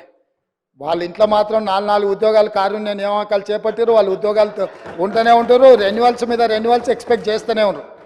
ఎంబడే మా బట్టి విక్రమార్క గారు ఆ కారుణ్య నియామకాల విషయంలో స్పష్టమైన నిర్ణయం తీసుకొని 441 కారుణ్య నియామకాలు మొన్నటికి మొన్న నక్లెస్ రోడ్లో అంబేద్కర్ సాక్షిగా ఉద్యోగ నియామకాలు చేపట్టిన అధ్యక్ష. అదేవిధంగా పోలీస్ డిపార్ట్మెంట్లో నియామకాలు చేపట్టాల్సిన చర్యలు వాళ్ళు చేపట్టకపోవడం వల్ల 15,000 పోలీసు ఉద్యోగ నియామకాలు వాళ్ళు ఇట్లనే అరిసి గోల పెట్టినా వీళ్ళు ఇట్లనే అరుచుకుంటూ కూర్చున్నా తొందరలోనే పోలీస్ శాఖలో 15,000 పోలీసు ఉద్యోగ నియామకాలు చేపట్టి మా చిత్తశుద్ధిని నిరూపించుకున్న బాధ్యత మా మంత్రివర్గం తీసుకున్నది. వాళ్ళు అరిసి గోల పెట్టిన చొక్కాలు చించుకున్న 15 రోజుల్లో వాళ్ళు అడ్డం పడ్డా సరే 15,000 నియామకాలు పోలీసులను చేపట్టి నిరుద్యోగ యువకులను ఆదుకునే బాధ్యత మేము తీసుకుంటాం అధ్యక్ష. కాబట్టి ఇవాళ గ్రూప్ 1లో కూడా పరీక్షలు లోపభూయిష్టంగా నిర్వహించడం వల్ల high court single bench, high court divisional bench అన్ని కోర్టులు వీళ్ళు అవలంబించిన విధానాలను కోర్టు కొట్టేస్తే లక్షలాది మంది నిరుద్యోగ యువకులు పరీక్షలు రాసి మీ చేతగాని తనం వల్ల వాళ్ళ జీవితాలతో చెలగాటం ఆడుతుంటే కొత్త బోర్డును వేసి అదనంగా ఖాళీలను అన్నిటిని కూడా కలిపి ఈరోజు గ్రూప్ 1 పరీక్షలకు మా ప్రభుత్వం క్లియరెన్స్ ఇచ్చింది. తొందరలోనే నోటిఫికేషన్ ఇచ్చి వీళ్ళ వల్ల వయసు మీద పడ్డ వాళ్లకు 46 సంవత్సరాల వరకు ఉద్యోగ అప్లికేషన్ పెట్టుకోవడానికి అర్హత కల్పించి వయసుకు కూడా మినహాయింపునిచ్చి మా ప్రభుత్వం నిరుద్యోగ యువకుల్ని ఆదుకోవాలన్న ఆలోచనతోని మేము ముందుకు వచ్చినాం అధ్యక్ష. అదేవిధంగా అధ్యక్ష మా సోదరుడు అక్బరుద్దీన్ ఓవైసీ గారు మైనారిటీకి సంబంధించిన విషయాలలో కూడా చాలా ఇష్యూస్ వారు లేవనెత్తడం జరిగింది. ప్రతి దగ్గర మైనారిటీలకు అవకాశం ఇవ్వండి అని కూడా వారు మా దృష్టికి తీసుకొచ్చిండ్రు అధ్యక్ష. నేను వారికి గుర్తు చేయదలుచుకున్నాను అధ్యక్ష, తమరి ద్వారా మేము 4 ప్రభుత్వ సలహాదారులు చేర్చుకుంటే అందులో మైనారిటీ మొహమ్మద్ అలీ షబ్బీర్ గారిని ప్రభుత్వ సలహాదారుడిగా ముఖ్యంగా ఎస్సీ, ఎస్టీ, ఓబీసీ మైనారిటీకి నిధులకు సంబంధించి మైనారిటీని మేము నియమించిన అధ్యక్ష. అంటే 25% మైనారిటీస్కి ఇచ్చిన అధ్యక్ష. అదేవిధంగా అధ్యక్ష advocate general, additional advocate general వేస్తే అడిషనల్ అడ్వకేట్ జనరల్గా ఇమ్రాన్ ఖాన్ని ఇంతవరకు ఉమ్మడి రాష్ట్రంలో కానీ ప్రత్యేక తెలంగాణ రాష్ట్రంలో కానీ ఒక మైనారిటీని కూడా అడిషనల్ అడ్వకేట్ జనరల్గా వేయలేదు. మా ప్రభుత్వం వచ్చిన తర్వాత ఒక మైనారిటీని ఇమ్రాన్ ఖాన్ అని అడిషనల్ అడ్వకేట్ జనరల్గా ఒక మైనారిటీని వేసినాం అధ్యక్ష. అదేవిధంగా ముఖ్యమంత్రి గారి పేసీలో ఆనాడు రాజశేఖర రెడ్డి గారు ఉన్నప్పుడు జన్నత్ హుస్సేన్ అని ఒక మైనారిటీకి సంబంధించిన ఐఏఎస్ అధికారిని నియమిస్తే ఈనాడు మా ప్రభుత్వం మా ముఖ్యమంత్రి కార్యాలయంలో మేము షానవాజ్ కాసిం అనే ఐపీఎస్ ఆఫీసర్ని మా ముఖ్యమంత్రి కార్యాలయంలో మైనారిటీకి మేము అవకాశం ఇచ్చినాం అధ్యక్ష.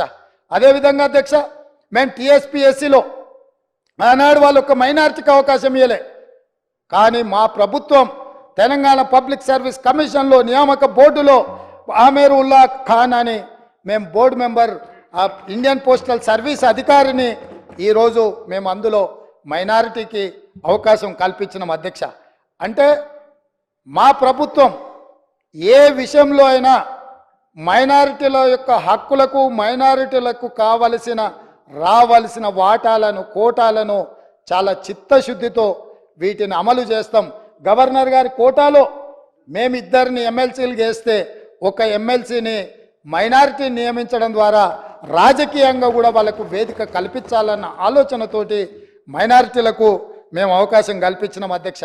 ఈ ప్రభుత్వం క్రిస్టియన్ మైనారిటీ కానీ ముస్లిం మైనారిటీ కానీ సిక్ మైనారిటీలకు సముచితమైన స్థానం కల్పించడంలో మైనారిటీ హక్కులను రక్షించడంలో మా ప్రభుత్వానికి చిత్తశుద్ధి ఉంది. ఇంకా ఏమైనా ఉంటే కూడా ఎంఐఎం పార్టీ తరఫున అక్బరుద్దీన్ ఓవైసీ గారు ఏమైనా సూచనలు చేస్తే కూడా తప్పకుండా వాటన్నిటిని కూడా పరిగణలోకి తీసుకొని ముందుకు వెళ్తామని నేను చెప్తున్నా అధ్యక్ష. అదేవిధంగా అధ్యక్ష యూనివర్సిటీస్ గురించి అక్బరుద్దీన్ ఓవైసీ గారు ప్రస్తావించడం జరిగింది. వైస్ ఛాన్సలర్లో కూడా మైనారిటీస్ వేయాలని. గతంలో యూనివర్సిటీ వైస్ ఛాన్సలర్స్ నియామకాలలో జరిగిన కాలయాపన కానీ నిర్ణయాలు కానీ ఏ రకంగా ఉండేనో మీకు తెలుసు. అందుకే మీ ద్వారా అక్బరుద్దీన్ ఓవైసీ గారికి నేను చెప్పదలుచుకున్న, ఆల్రెడీ యూనివర్సిటీలు మేలో వేకెన్సీస్ రాబోతున్న వైస్ ఛాన్సలర్స్వి, కానీ ఇప్పుడే సెర్చ్ కమిటీని వేసి దాన్ని పూర్తి స్థాయిలో మేము వైస్ ఛాన్సలర్లో నియమించాలన్న ఆలోచనతో సెర్చ్ కమిటీ వేసినాం. తొందరలోనే నియామకాలు జరుగుతాయి. తప్పకుండా మైనారిటీలకు రావాల్సిన వాటా కోటా వస్తుంది. మేము తీసుకున్న నిర్ణయాన్ని యూజీసీ కూడా తెలంగాణ గవర్నమెంట్ను అభినందించింది.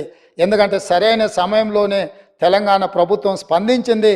తప్పకుండా పేద విద్యార్థులకు విద్యను అందించే యూనివర్సిటీలను ఖాళీలు పెట్టొద్దు అన్న ఆలోచనతోటి మేము ఆ నిర్ణయంతో ముందుకు వచ్చినాం. తప్పకుండా ఈ విషయాన్ని కూడా మేము దృష్టిలో పెట్టుకొని మీ ద్వారా వారికి చెప్పదలుచుకున్నాను అధ్యక్ష. అదేవిధంగా అధ్యక్ష పల్లా రాజేశ్వరరెడ్డి గారు మాట్లాడుతూ వారు ఒక మాట చెప్పిండ్రు. ఏమని? ప్రజాపాలన మీరు ప్రగతి భవన్లో ఒకటే రోజు మొదలుపెట్టిరు, మీరు మాట్లాడిర్రు, ఒకరోజు మీరు వచ్చిపోయినరు, మిగతా ఎవ్వరు రాలేదు, అక్కడేదో అవుట్ సోర్సింగ్ ఉన్నోళ్ళని. నేను వారికి సూచన చేయదలుచుకున్నాను. ఎందుకంటే వారు 2 సార్లు శాసనమండలి సభ్యుడిగా డాక్టరేట్ చదువుకున్నారు. వారికి పరిపాలన పట్ల, అందులో ఆనాటి ముఖ్యమంత్రి గారికి కుడి భుజంగాను ఎడమ భుజంగాను ప్రభుత్వ నిర్ణయాలలో వాళ్ళు చాలాసార్లు ఉన్నారు. ఎందుకనంటే వారికి పరిపాలన పట్ల నేను మొదలు పెట్టిన రోజు స్పష్టంగా చెప్పిన, మంగళవారము శుక్రవారము ఇక్కడ ప్రజల తరఫున ఇక్కడ ప్రభుత్వము ఉంటుంది. అక్కడ నేనే కాదు, నా సహచార మంత్రులు ధనసరి అనసూయ, సీతక్క, దుద్దిల్ల శ్రీధర్ బాబు, కొండా సురేఖ గారు, పొన్నం ప్రభాకర్ గారు, ఈ మంత్రులందరూ కూడా అక్కడికి వెళ్ళడమే కాకుండా అవుట్ సోర్సింగ్ కాదు అధ్యక్ష. వీళ్ళకు మరి ఐఏఎస్లకు అవుట్ సోర్సింగ్ పెద్ద తేడా తెలియదేమో. ఎందుకంటే రిటైర్ అయిన వాళ్ళందరినీ సలహాదారుల కింద పెట్టుకొని ఆ ఆలోచనతో మమ్మల్ని కూడా అట్లా అనుకుంటుందేమో. దివ్య అనే ఐఏఎస్ ఆఫీసర్ని ఫుల్ ఫ్లెడ్జ్డ్ ఆఫీసర్గా అక్కడ నియమించినాం. ఇదే కాకుండా 12 శాఖల నుంచి 21 మంది అధికారులను అక్కడ ఏర్పాటు చేసినాము. అదేవిధంగా అక్కడ హౌసింగ్ అంటే అక్కడ వచ్చే మెజారిటీ సమస్యలు ప్రజలు వస్తున్నాయి, ధరణి లేకపోతే హౌసింగ్. ఎవరి పాపం అధ్యక్ష ఇది? ఈ పాపాన్ని ఎవరు మూట కట్టుకున్నారు?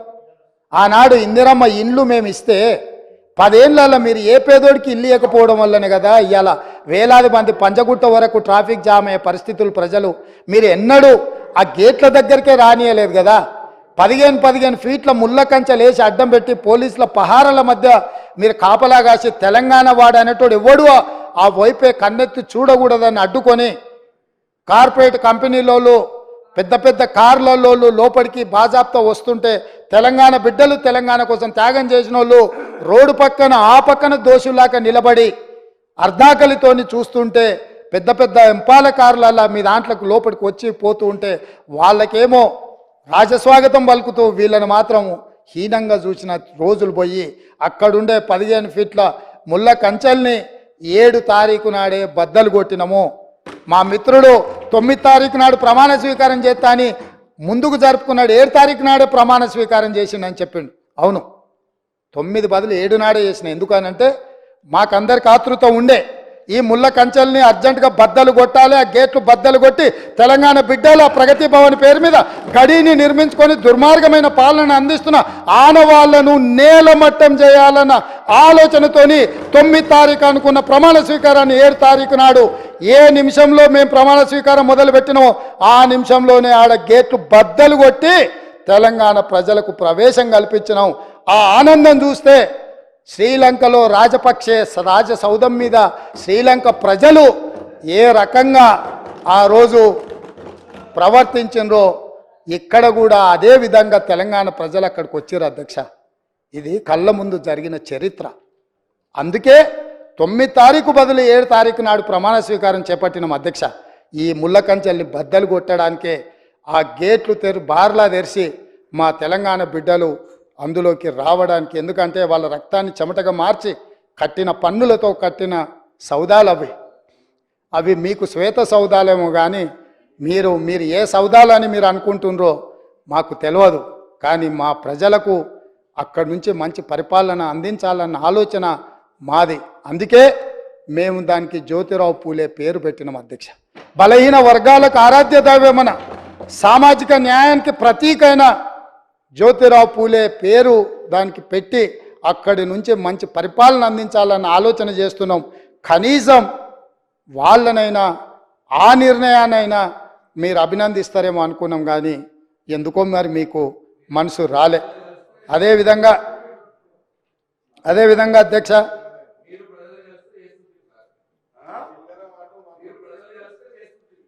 అదే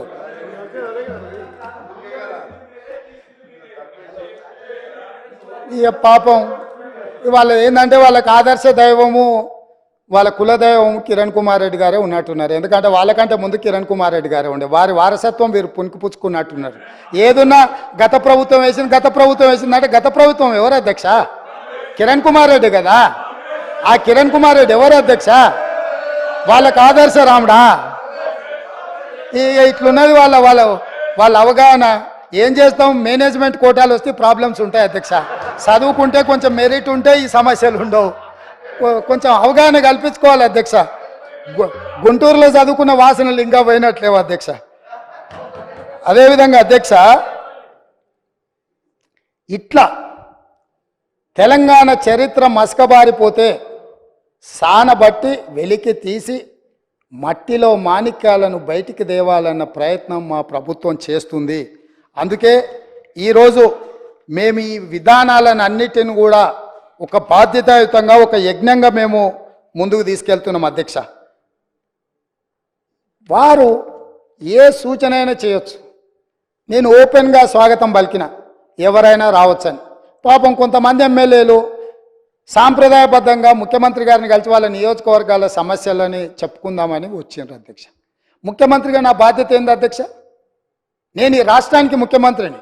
119 మంది శాసనసభ్యులు, 40 మంది శాసన మండలి సభ్యులు, అదేవిధంగా 17 మంది లోక్సభ సభ్యులు, 7 మంది రాజ్యసభ సభ్యులు, మిగతా జిల్లా పరిషత్ చైర్మన్లు, మేయర్లు, మిగతా వాళ్ళందరూ కూడా ఉంటారు అధ్యక్ష. ముఖ్యంగా ఈ సభలో ఉన్న సభ్యులు ఎవ్వరు వచ్చినా కలవాలనుకున్నప్పుడు వాళ్ళకి సమయం ఇచ్చి వాళ్ళు తీసుకొచ్చిన అంశాలను పరిగణలోకి తీసుకొని చేయగలిగింది ఏదైనా ఉంటే చేయాలనేది నా ఆలోచన అధ్యక్ష. సొంత మనుషులను కూడా నమ్మకుంటా వాళ్ళని అనుమానించినట్టు, వాళ్ళను అవమానించినట్టు, వాళ్ళని ప్రశ్నించినట్టు, నిలదీసినట్టు పత్రికలలో వార్తలు వస్తున్నాయి అధ్యక్ష. పాపం వాళ్ళు పత్రికా సమావేశాన్ని పెట్టుకొని వివరణ ఇచ్చుకునే పరిస్థితి వచ్చింది అధ్యక్ష. అట్లా అనుమానించకండి, మేము మీలాక కాదు, మేము మీలాక బురద జల్లము. గౌరవపూర్వకంగా మర్యాదపూర్వకంగా సమస్యలను తీసుకొని వినతి పత్రాలు తీసుకొచ్చే శాసనసభ్యులు ఎవరైనా మా ప్రభుత్వం కలుస్తుంది, వాళ్ళు చెప్పేది వింటుంది. మా ప్రభుత్వము అంత మీలాగా వ్యవహరించదు, మేము మీలాగా కాదు. అది మీరు అడిగేదాన్ని బట్టి ఉంటుంది. మీలాంటి వాడు వచ్చి చార్మినార్ రాసేయమన్నాడు అనుకో, ఆ చార్మినార్ రాసేయాలంటే గతంలో ఇట్లాంటివి జరిగి ఉండొచ్చు, ఇప్పుడు అట్లా జరగవు. ఇప్పుడు మంచి ఏదన్నా ఉంటే ప్రజలకు ఉంటే తప్పకుండా చేస్తాం అధ్యక్ష. అదేవిధంగా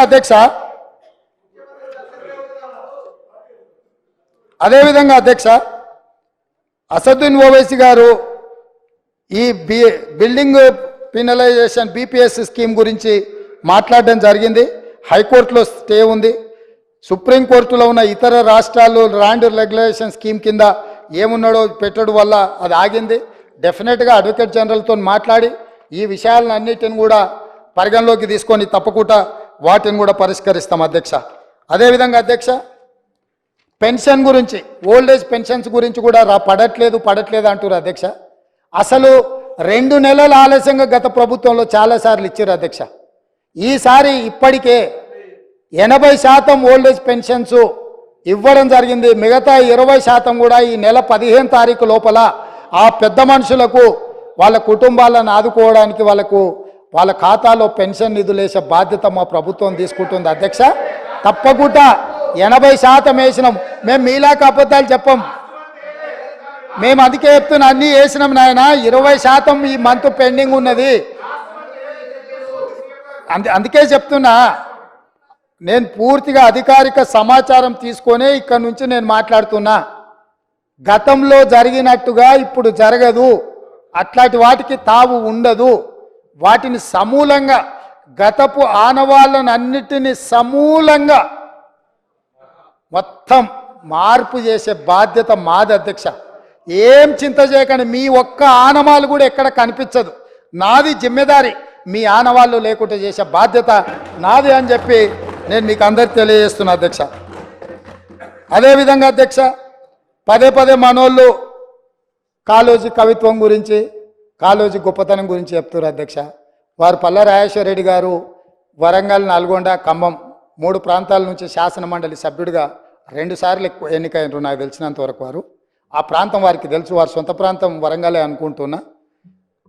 కాళోజీ కళాక్షేత్రం వరంగల్లో మొదలుపెట్టి 9.5 సంవత్సరాలు అయిందో, మరి ఎన్ని ఏళ్ళు అయిందో, 9.5 ఏళ్ళు వాళ్ళ అధికారంలో. ఇంతవరకు పూర్తి కాలేదు అధ్యక్ష. ఏ కాళోజీ కవిత్వం గురించి గొప్పగా చెప్పి కాళోజీ గురించి గొప్పగా మాట్లాడుతున్న వాళ్ళు ఈ ప్రస్తావన తెచ్చిన పల్లా రాజేశ్వర రెడ్డి గారు, నేను మీకు గుర్తు చేయదలుచుకున్నా, కాళోజీ కళాక్షేత్రం వరంగల్లో మొదలుపెట్టింది ఎప్పుడు, ఈ రోజుకు అక్కడ మొండి గోడలతో నిలబడ్డది. ఈ కళాక్షేత్రాన్ని కూడా పూర్తి చేసి కాళోజీ గారి గౌరవాన్ని నిలబెట్టే బాధ్యత మా ప్రభుత్వం తీసుకుంటుంది. 9 నెలల్లో ప్రగతి భవన్ పట్టుకోగలుగుతారు మీరు ఉండడానికి రాజసౌధం. అదేవిధంగా ఎంతమంది అడ్డం పడ్డా, మీ వాస్తు సరిగ్గా లేదనో, మీ దిశ మార్చుకోవడానికో సచివాలయాన్ని ఆగమేఘాల మీద పూర్తి చేసుకున్నారు, పూర్తి చేసిండ్రు, బాగానే ఉంది. కాళోజీ కళాక్షేత్రం ఎందుకు పూర్తి చేయలేదని ప్రజలు అడుగుతున్నారు. మా కాకపోయినా ప్రజలకు సమాధానం చెప్పండి. ఇది తెలంగాణ సంపద కాదా కాళోజీ కళాక్షేత్రము? ఈ తెలంగాణ ప్రజల ఆత్మగౌరవం కాదా? కాళోజీ కళాక్షేత్రాన్ని కూడా 9.5 సంవత్సరాలు సమయం ఇచ్చిన పూర్తి చేయలేని ప్రతిపక్షం మమ్మల్ని మీరు అది చేయలేదు, మీరు ఇది చేయలేదు, మీరు చెప్పిందంత ఏమైంది అని ఏం మాట్లాడుతున్నారు అధ్యక్ష? మాట్లాడే ముందు ఒక్కసారి జీడిగింజను అడిగిండ్రంట, ఏంది నీ సంగతి అని. నాకేడి సిగ్గు, నేను మొత్తం నల్లగానే ఉన్నా కదా, ఏ పక్క చూసినా అని అన్నదంట. గట్లనే ఉంది మీరు చేసే వ్యవహారం అంతా. అదేవిధంగా అధ్యక్ష ప్రాజెక్టులు, దీని విషయం కొంచెం మనం మాట్లాడుకోవాలి. ఎందుకనంటే 5 సంవత్సరాలు హరీష్ రావు గారు, 5 సంవత్సరాలు కల్వకుంట్ల చంద్రశేఖరరావు గారు సాగునీటి పారుదల శాఖ మంత్రులుగా పనిచేసిండ్రు. ఇక వారికి ఉన్న అనుభవం, వారికి ఉన్న జ్ఞానము, వారికి ఉన్న మేధో సంపత్తి వాళ్ళ మాటల్లోనే చాలాసార్లు మనం విన్నాం. ఈ సభలో కూడా వారే డాక్టరు, వారే లాయరు, వారే ఇంజనీరు, వారే స్ట్రక్చరల్ ఇంజనీరు, వారే 80,000 పుస్తకాలు చదివి వాళ్ళ మేధస్సుతోనే నిర్మించారు. మేడిగడ్డ కడితే మేడిపండు అయింది. ఆ, ఇక అన్నారం సంగతి నేను చెప్పాల్సిన పర్లేదు. సుందీళ్ళు ఎప్పుడేమవుతుందో తెలియదు, పంపు సెట్లు ఏమైనాయో తెలియదు. ఇవాళ వీటి మీద చర్చ వచ్చినప్పుడల్లా, కాళేశ్వరం అవినీతి గురించి చర్చ వచ్చినప్పుడల్లా కృష్ణానది జలాలను ప్రాజెక్టులు అప్పజెప్పిండ్రు అని మాట్లాడుతున్నారు అధ్యక్ష.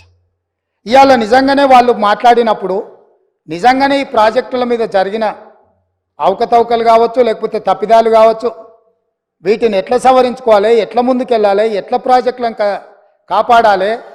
పదే గతంలో 80,000 ప్రాజెక్టులకు 1,00,000 కోట్ల రూపాయల అవినీతి ఎట్లా జరుగుతుందని మహామేధావులు మాట్లాడినారు అధ్యక్ష.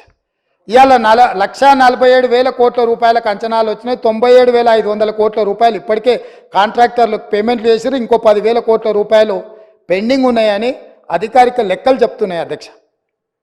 మరి ఇవాళ 97,500 కోట్ల రూపాయలు ఖర్చు పెట్టిన కాళేశ్వరంలో 90,000 ఎకరాలకు కూడా నీళ్లు అందలేదన్న మాట వాస్తవం కాదా? నిజం ఇట్లుంటే ఈరోజు ఇంకా మమ్మల్ని ఏదో నిందించాలనే ప్రయత్నం చేయడము దీనికి ఏమైనా సమంజసంగా ఉందా? దీని మీద ఎక్కువ వివరాలకు వెళ్ళదలుచుకోలేదు. మా ఉత్తమ్ కుమార్ రెడ్డి గారు దీనికి సంబంధించి పూర్తి స్థాయిలో విజిలెన్స్ నివేదికలు కానీ, లేకపోతే దీనికి సంబంధించిన అంశాలు అన్నీ కూడా సాగునీటి పారుదల శాఖ మంత్రి గారు నిన్నమన్న విజిలెన్స్ నివేదిక ఆధారంగా కొన్ని నిర్ణయాలు తీసుకున్నాడు. ఆ నిర్ణయాలు అన్నిటిని కూడా నాకు తెలిసినంత వరకు తమరు అనుమతిస్తే ఈ సభలో వాటిని వారు ప్రస్తావిస్తారని నేను భావిస్తున్నా. అదేవిధంగా కృష్ణానది జలాలకు సంబంధించి కృష్ణా ప్రాజెక్టులను అప్పజెప్పిండ్రని, కృష్ణా ప్రాజెక్టులను మొత్తం కాంగ్రెస్ వాళ్ళు వస్తేనే కాకెత్తుకపోయిందని, లేకపోతే కేంద్రానికి మేమేదో రాసి చేసినామని, అసలు ఏం మాట్లాడుతున్నారు అధ్యక్ష? అసలు ఏమైనా బాధ్యత అనేది ప్రతిపక్ష పార్టీగా 1% వాళ్ళు నిర్వహిస్తున్నారా? ఈరోజు కృష్ణానది జలాల మీద ఏర్పాటు చేసిన కృష్ణా రివర్ మేనేజ్మెంట్ బోర్డ్ 2014 రాష్ట్ర పునర్విభజన చట్టంలో స్పష్టంగా పొందుపరిచినరు. ఆ రోజు నేను కానీ, మా ఉత్తమ్ కుమార్ రెడ్డి గారు కానీ, లేకపోతే మా కోమటిరెడ్డి వెంకటరెడ్డి గారు కానీ, ఇక్కడ ఉన్నోళ్ళం ఎవరం మేము ఎంపీలం కాదు అధ్యక్ష. ఏ రోజు కూడా ఈ పునర్విభజన చట్టం ప్రతి పదం నన్ను అడిగి నేనే రాసి నేనే తీర్చిదిద్దినాను కూడా మేము ఏ రోజు చెప్పుకోలేదు అధ్యక్ష. మేము చెప్పుకోలేదు అధ్యక్ష. ఎవరు అధ్యక్ష ఆ రోజు సభలో సభ్యులు? కల్వకుంట్ల చంద్రశేఖరరావు గారు ఎంపీ. ఆ బిల్లు వచ్చినప్పుడు ఇటు లోక్సభలో కానీ అటు రాజ్యసభలో కేశవరావు గారు కానీ ఆ అంశాన్ని ప్రస్తావించి అభ్యంతరం పెట్టాల్సిన సందర్భంలో ఈ బిల్లును మేమే పాస్ చేయించినాం, మేమే తెచ్చినాం. దీన్ని రాసేటప్పుడు అందరు మాతోనే మాట్లాడారు, మొత్తం నా సూచనల మేరకే రాసిందని చెప్పారు అధ్యక్ష. ఆ రోజు రాసింది చంద్రశేఖర్ రావే అయితే అందులో ఒకవేళ లోపం ఉంటే ఆ లోపాలకు బాధ్యులు ఎవరు అధ్యక్ష? ఈనాడు ప్రతిపక్ష నాయకుడు ఆ లోపాలకు బాధ్యుడు కాదా అని నేను మీ ద్వారా అడగదలుచుకున్న అధ్యక్ష వాళ్ళను. ఈరోజు మీరు 2014 నుంచి 2023 వరకు కృష్ణా రివర్ మేనేజ్మెంట్ బోర్డు సమావేశాలు ఏర్పాటు చేసినప్పుడల్లా ఉమాభారతి గారు మంత్రిగా ఉన్నప్పుడు వారు వెళ్ళిండ్రు, చంద్రశేఖరరావు గారు వెళ్ళిండ్రు. వివిధ సందర్భాలలో వీళ్ళే అధికారికంగా వెళ్ళిండ్రు. ఇంతవరకు నేను మా ఉత్తమ్ కుమార్ రెడ్డి గారు ఏ సమావేశాలకు పిలవలేదు, మేము వెళ్ళలేదు అధ్యక్ష. మేము స్పష్టంగా తెలంగాణ హక్కులను కాపాడడానికి మేము కొట్లాడుతుంటే మా కాళ్ళకు తాళ్ళు పెట్టి కాళ్ళలో కట్టెబెట్టి మమ్మల్ని బోర్లు పడేయాలని వీళ్ళ తాపత్రయం ఏంది అధ్యక్ష? గుంజుకుంటా అన్నది ఎవరు అధ్యక్ష? నరేంద్ర మోడీ గుంజుకుంటా అన్నాడు. మరి వీళ్ళు ధర్నాలు చేయాలంటే ఏడు చేయాలి అధ్యక్ష?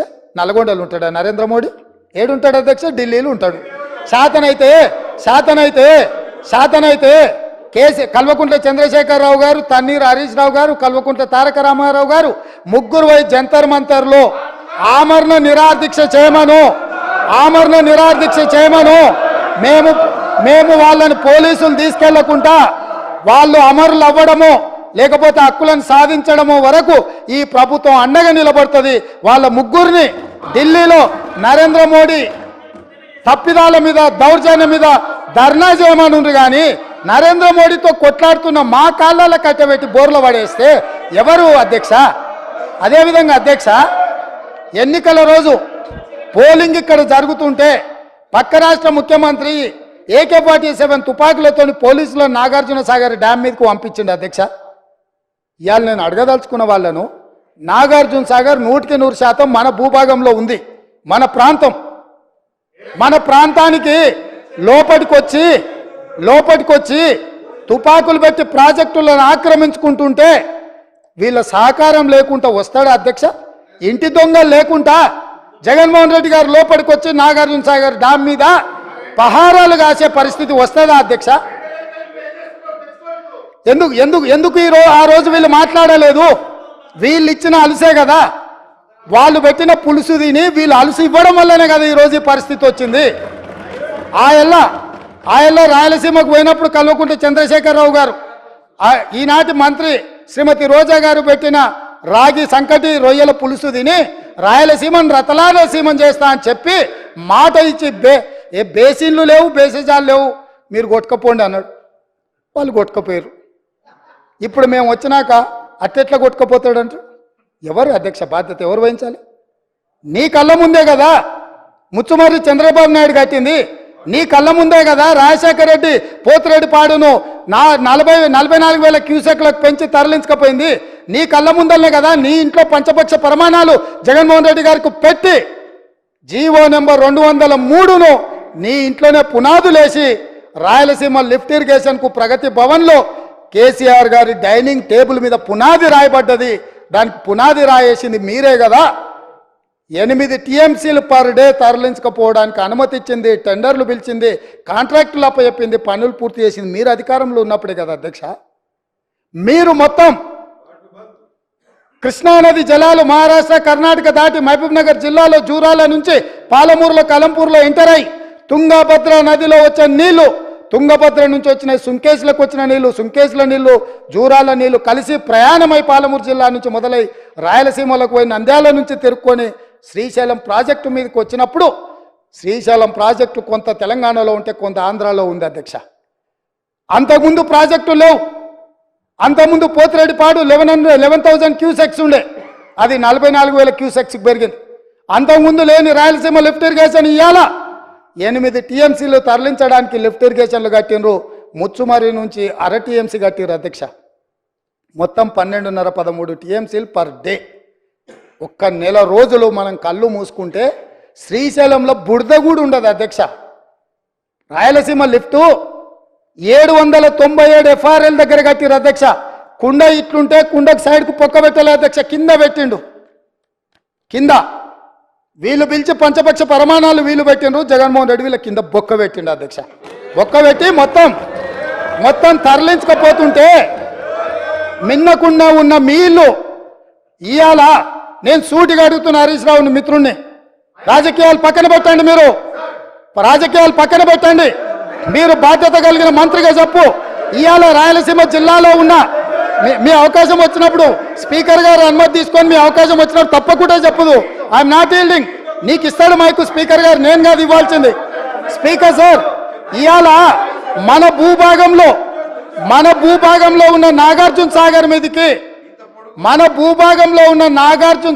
మీదకి తుపాకులతో జగన్మోహన్ రెడ్డి వచ్చి ఆక్రమించుకుంటే చేతగాని సన్నాసులాక ఇక్కడ ప్రభుత్వం చూస్తుంటే ఇవాళ రాయలసీమలో ఉన్న ప్రాజెక్టుల నుంచి నీళ్లు తరలించకపోతుంటే ఎవరు అడ్డుకోవాలి అధ్యక్ష?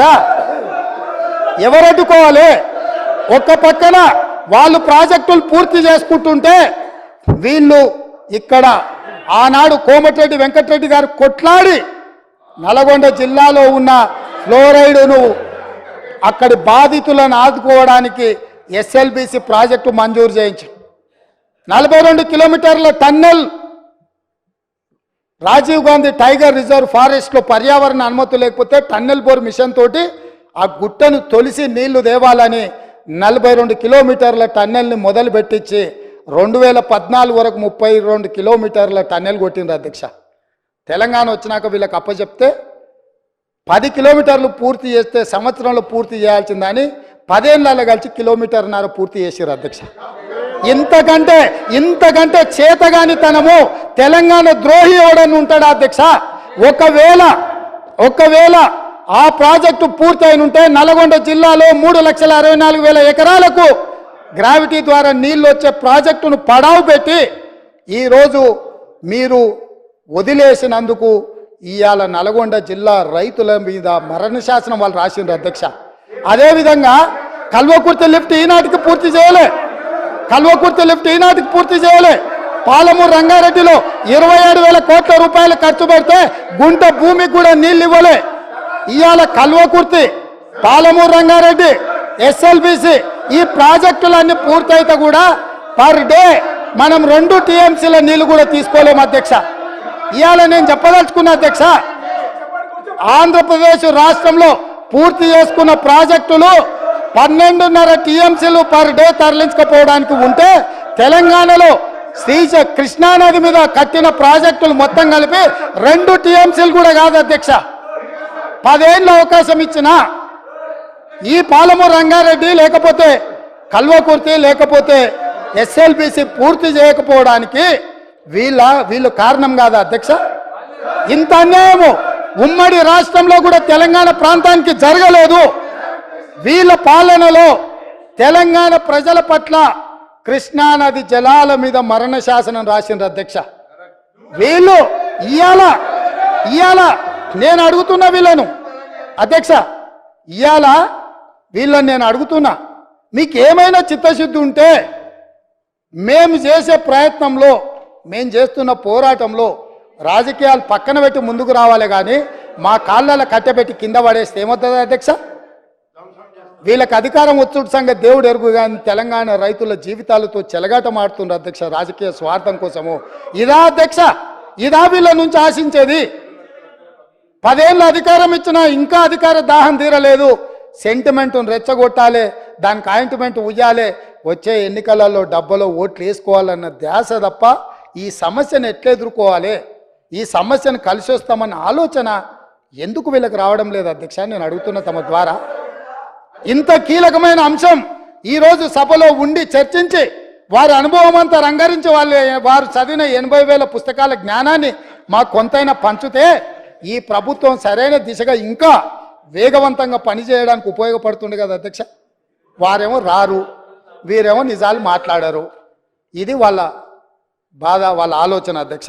అందుకే అధ్యక్ష ఈరోజు కృష్ణానది జలాల గురించి పదే మిత్రుడు ప్రస్తావిస్తున్నాడు.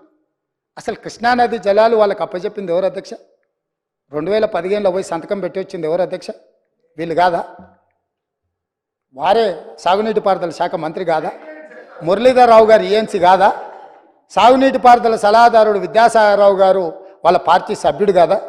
వీళ్ళందరూ పోయి 811 టీఎంసీల నికర జలాలు ఉమ్మడి ఆంధ్రప్రదేశ్కు కేటాయిస్తే ఆనాడు వీళ్ళు తెలంగాణ ప్రాంతంలో 68% క్యాచ్మెంట్ ఏరియా ఉంటే 68% వాటా మాకు నీళ్లు రావాలని కొట్లాడాల్సింది పోయి 811 టీఎంసీలలో 512 టీఎంసీలు ఆంధ్రప్రదేశ్కు అధికారికంగా సంతకం పెట్టి మన తెలంగాణ రైతుల హక్కులను వాళ్ళకి దారిదత్తం చేసి 299 టీఎంసీలకు సంతకం పెట్టి వచ్చిందే వాళ్ళ అధ్యక్ష. ఇంకా కూడా అబద్ధాలు బుకాయించాలనుకుంటారు. పాపం ఆయన ఎవరు? లేదు ఒక్క నిమిషం. నామా నాగేశ్వరరావు గారు ఖమ్మం జిల్లా ఎంపీ. పాపం తెలియక ఆయన ప్రశ్న అడిగిండు పార్లమెంట్లో. ఎన్నడొచ్చింది? 8/2/2024 నాడు. ఇవాళ ఎంత తారీఖు? 9. నిన్ననే పాపం నిన్ననే పార్లమెంట్లో సమాధానం ఇచ్చింది జలశక్తి మంత్రి తుమ్మల నాగేశ్వరరావు. ఎవరు? నామా నాగేశ్వరరావు గారు అడిగితే ఏం చెప్పిండు? స్పష్టంగా తెలంగాణ రాష్ట్ర ప్రభుత్వం ఒప్పుకొని సంతకాలు పెట్టినందుకు నీటి కేటాయింపులు చేసిన ఇద్దరు కలిసి సంతకం పెట్టారు. సంతకం ప్రకారము 2015-16లో 512.04 టీఎంసీలు ఆంధ్రప్రదేశ్కి ఇచ్చినాం. తెలంగాణకు 299.96 టీఎంసీలు తెలంగాణకి ఇచ్చినాం. 18th and 19th June 2 Telangana రాష్ట్రము 14లో ఏర్పడితే సంవత్సరం తిరిగే లోపల 18th and 19th జూన్ 2015 వీళ్ళు పోయి సంతకాలు పెట్టారు. అదేవిధంగా 2000 మొదటి సంవత్సరం ఒకవేళ తెలిసి తెలవకనో అవగాహన ఉండి లేకనో అధికారంలోకి వచ్చిన ఆనందంలో ఏడ సంతకం పెడుతున్నామో చూసుకోకవేళ పెట్టిండ్రు అనుకుంటే సరే ఓసారి చూడనట్టు మనం ఏదన్నా అనుకోవచ్చు అధ్యక్ష. మళ్ళా 2016-17లో సేమ్ దాని ప్రకారమే 21 అండ్ 22 జూన్ 2016 నాడు మళ్ళీ సేమ్ సంతకం పెట్టారు అధ్యక్ష. 2017-18లో మళ్ళీ 7th meeting of board held 4/11/2017. ఇట్లా 2023-24 వరకు కూడా సేమ్ సంతకాలు పెట్టిరుగో. ఇదే అధ్యక్ష నిన్న పార్లమెంట్లో కేంద్ర జలశక్తి మంత్రి సమాధానం ఇచ్చింది. ఇది నేను ఇంకెవరో కాదు, నామ నాగేశ్వరరావు గారు వాళ్ళ పార్లమెంటరీ పార్టీ నాయకుడు లోక్సభలో అడిగితే వారికే జవాబు ఇచ్చిండ్రు అధ్యక్ష. ఇప్పుడు నేను మిత్రుడు హరీష్ రావు గారిని అడుగుతున్నా, ఏం జవాబు చెప్తావు? మొత్తము దారదత్తం చేసి తెలంగాణ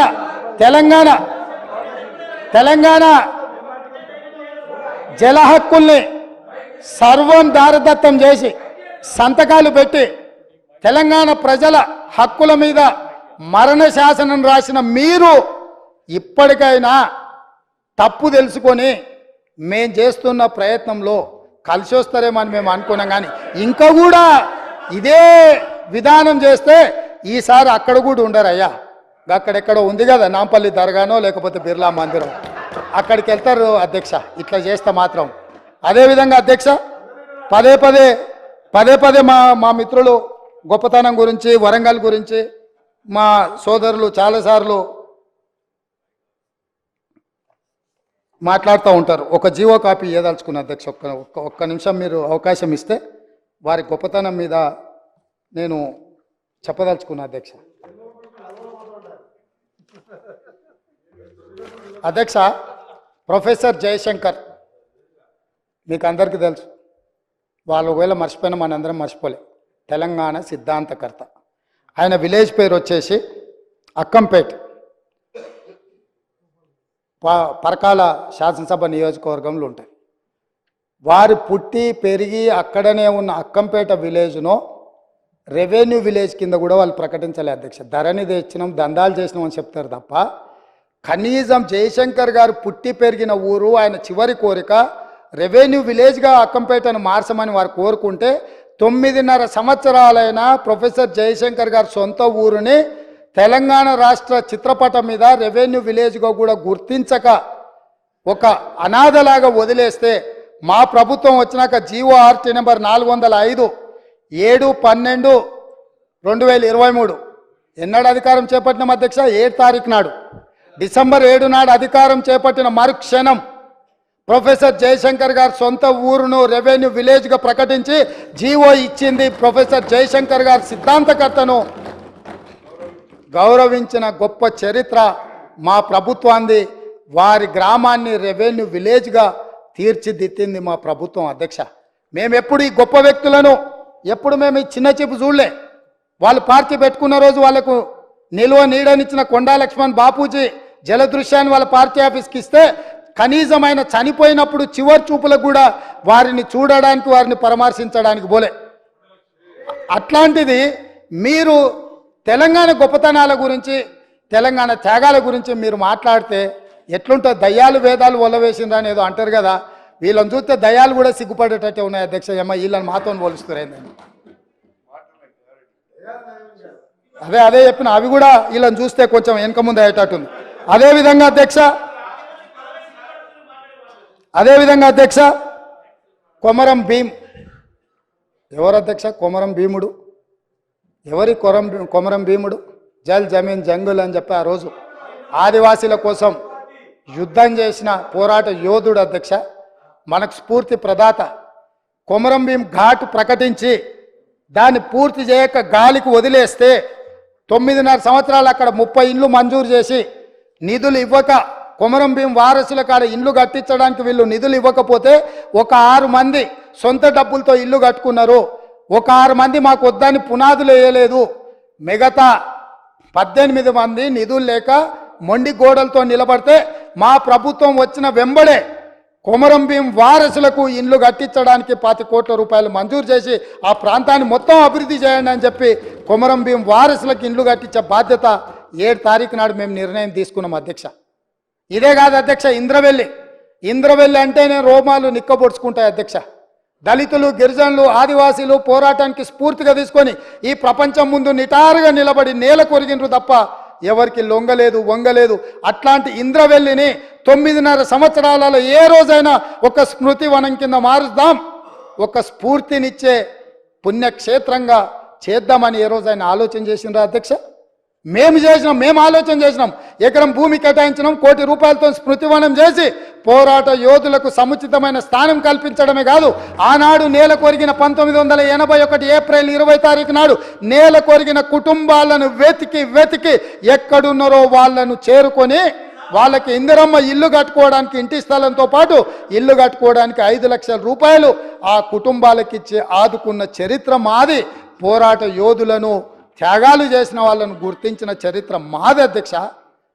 మా ప్రభుత్వమే, మా పార్టీ త్యాగాలకు నిలయం అధ్యక్ష.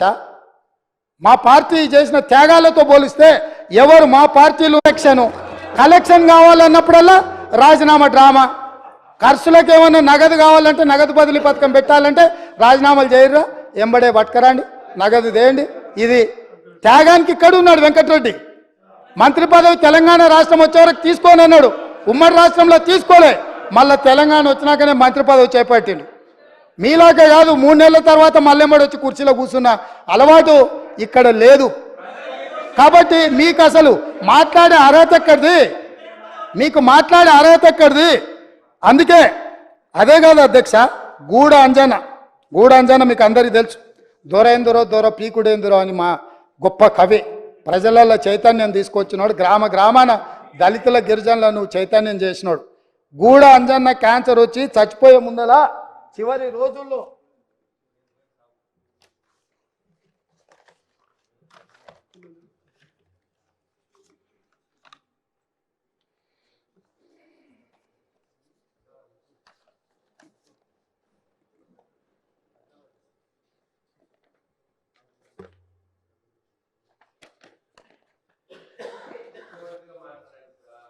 చూపించి మాట్లాడదామని నీకు, ఎందుకంటే ఆధారాలు ఉంటే కానీ నీకు ఆనదు కదా.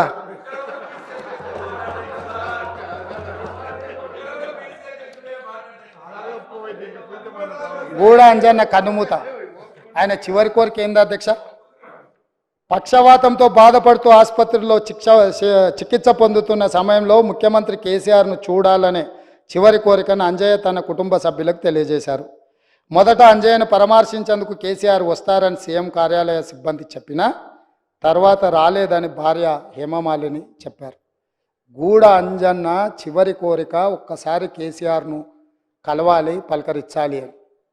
గూడ అంజన్నను పరామర్శించడానికి కూడా రాజసౌధంలో నుంచి వీళ్ళు బయటికి రాలేదు అధ్యక్ష. అంటే ఈ తెలంగాణ సమాజంలో కవులకు, కళాకారులకు వీళ్ళు ఇచ్చిన గౌరవము, మర్యాద, గూడ అంజన్న పరిస్థితే గిట్లుంటే తెలంగాణలో పరిస్థితులు ఎట్లున్నాయో మీరు ఒక్కసారి అర్థం చేసుకోండి అధ్యక్ష. నేను ఎందుకు చెప్తున్నా అంటే వాళ్ళలాగా మేము కాదు అధ్యక్ష. గద్దరన్న వినతి పత్రం ఇద్దామని ప్రగతి భవన్ ముందల పోయి ఎర్రటెండకు మిట్ట మధ్యాహ్నము 3 గంటలు అక్కడ నించుంట కూడా లోపలికి రానియలేదు అధ్యక్ష. గద్దరన్న చనిపోయిన రోజు ఆసుపత్రికి వచ్చి పోలీసులు అక్కడి నుంచే శవాన్ని ఇంటికి తీసుకెళ్ళి అక్కడికక్కడ దాన సంస్కారాలు చెయ్యాలనే ప్రయత్నం చేస్తే మేము అక్కడికి వెళ్ళి నిలబడి గద్దరన్న శవాన్ని తీసుకొని వచ్చి ఎల్బీ స్టేడియంలో పెట్టి ప్రజల సందర్శనార్థం పెట్టి లక్షలాది మందిని తీసుకొచ్చి సందర్శించే విధంగా చేసి గద్దరన్నకు నివాళులు అర్పించే అవకాశం తెలంగాణ సమాజానికి అంత మేము ఇచ్చినాం అధ్యక్ష. 10 నిమిషాలు చంద్రశేఖరరావు గారికి గద్దరన్న శవాన్ని అయినా నివాళులు అర్పించడానికి సమయం దొరకకపోతే వీళ్ళ తెలంగాణ ఉద్యమకారులను గౌరవించేదని మీ ద్వారా అడుగుతున్న అధ్యక్ష. అందుకే ఏ గద్దరన్న పేరు చరిత్రలో ఉండొద్దని వాళ్ళు అనుకున్నారో, ఏ గద్దరన్నని చరిత్ర పుటలలో కప్పేయాలని చూసినో ఆ గద్దర్ గారి పేరు మీదనే నంది అవార్డులను, నంది పురస్కారాలను గద్దర్ పురస్కారాల కింద మార్చి శాశ్వతంగా ప్రతి సంవత్సరం గద్దరన్నను స్మరించుకునే విధంగా వీళ్ళు వద్దనుకున్న అందశ్రీ జయ జయ తెలంగాణ వాళ్ళ చెవులల్లో మారు మోగాలని ఇవాళ మా ప్రభుత్వం నిర్ణయాలు తీసుకున్నది అధ్యక్ష. ఇవన్నీ మా నిర్ణయాలు కాదు, ప్రజల యొక్క అభిప్రాయాన్ని మేము శాసనం చేసినాం. ఇది ప్రజల తరఫున ప్రజలు ఎన్నుకున్న ప్రభుత్వం, ప్రజాప్రభుత్వం చేస్తున్న ఒక మంచి ప్రయత్నం అధ్యక్ష. ఈ ప్రయత్నాలను అభినందించకపోయినారు అధ్యక్ష. వాళ్ళకు మనసు రాదు, లేకపోతే వాళ్ళకు ఉద్దేశం లేకపోవచ్చు, వాళ్ళకు వేరే మేము ఇక్కడ ఉన్నామని చూడడానికే ఇష్టపడకపోవచ్చు. ఈ కుర్చీలో పేదవాడు ఒక రైతు కొడుకు ఇక్కడికి వచ్చి కూర్చోవడం కొంతమందికి నచ్చకపోవచ్చు. వాళ్ళకి ఏమంటారు ఏందది జీర్ణించుకోకపోవచ్చు. కరెక్టే. మావాడు ఉంటాడంటే ఆ రైతు పిల్లగాడు ఉన్నాడు ఏంది, నేను నా కళ్ళతో చూడలేదు, నాకు ఈ శిక్ష వద్దని మీరు అనుకుంటే నేనేం చేస్తా అధ్యక్ష? అట్లా ఎవరైనా అనుకోని కళ్ళల్లో సీసం పోసుకున్నారు అనుకో అధ్యక్ష, మనమేం చేస్తాం అధ్యక్ష? వాళ్ళు ఇష్టం అధ్యక్ష, నేనేం అంటలేను. కాబట్టి ఇవాళ నేను అడిగేది ఒకటే అధ్యక్ష, మీ మీ మీ మీ భవన్లు ఇంకా చాలా ఉన్నాయి అధ్యక్ష. ఎందుకు ఇక ఫీల్ అవుతారు ఇప్పుడే ఎందుకు మళ్ళా? కానీ నేను ఒకటే మాట చెప్పదలుచుకున్నా అధ్యక్ష.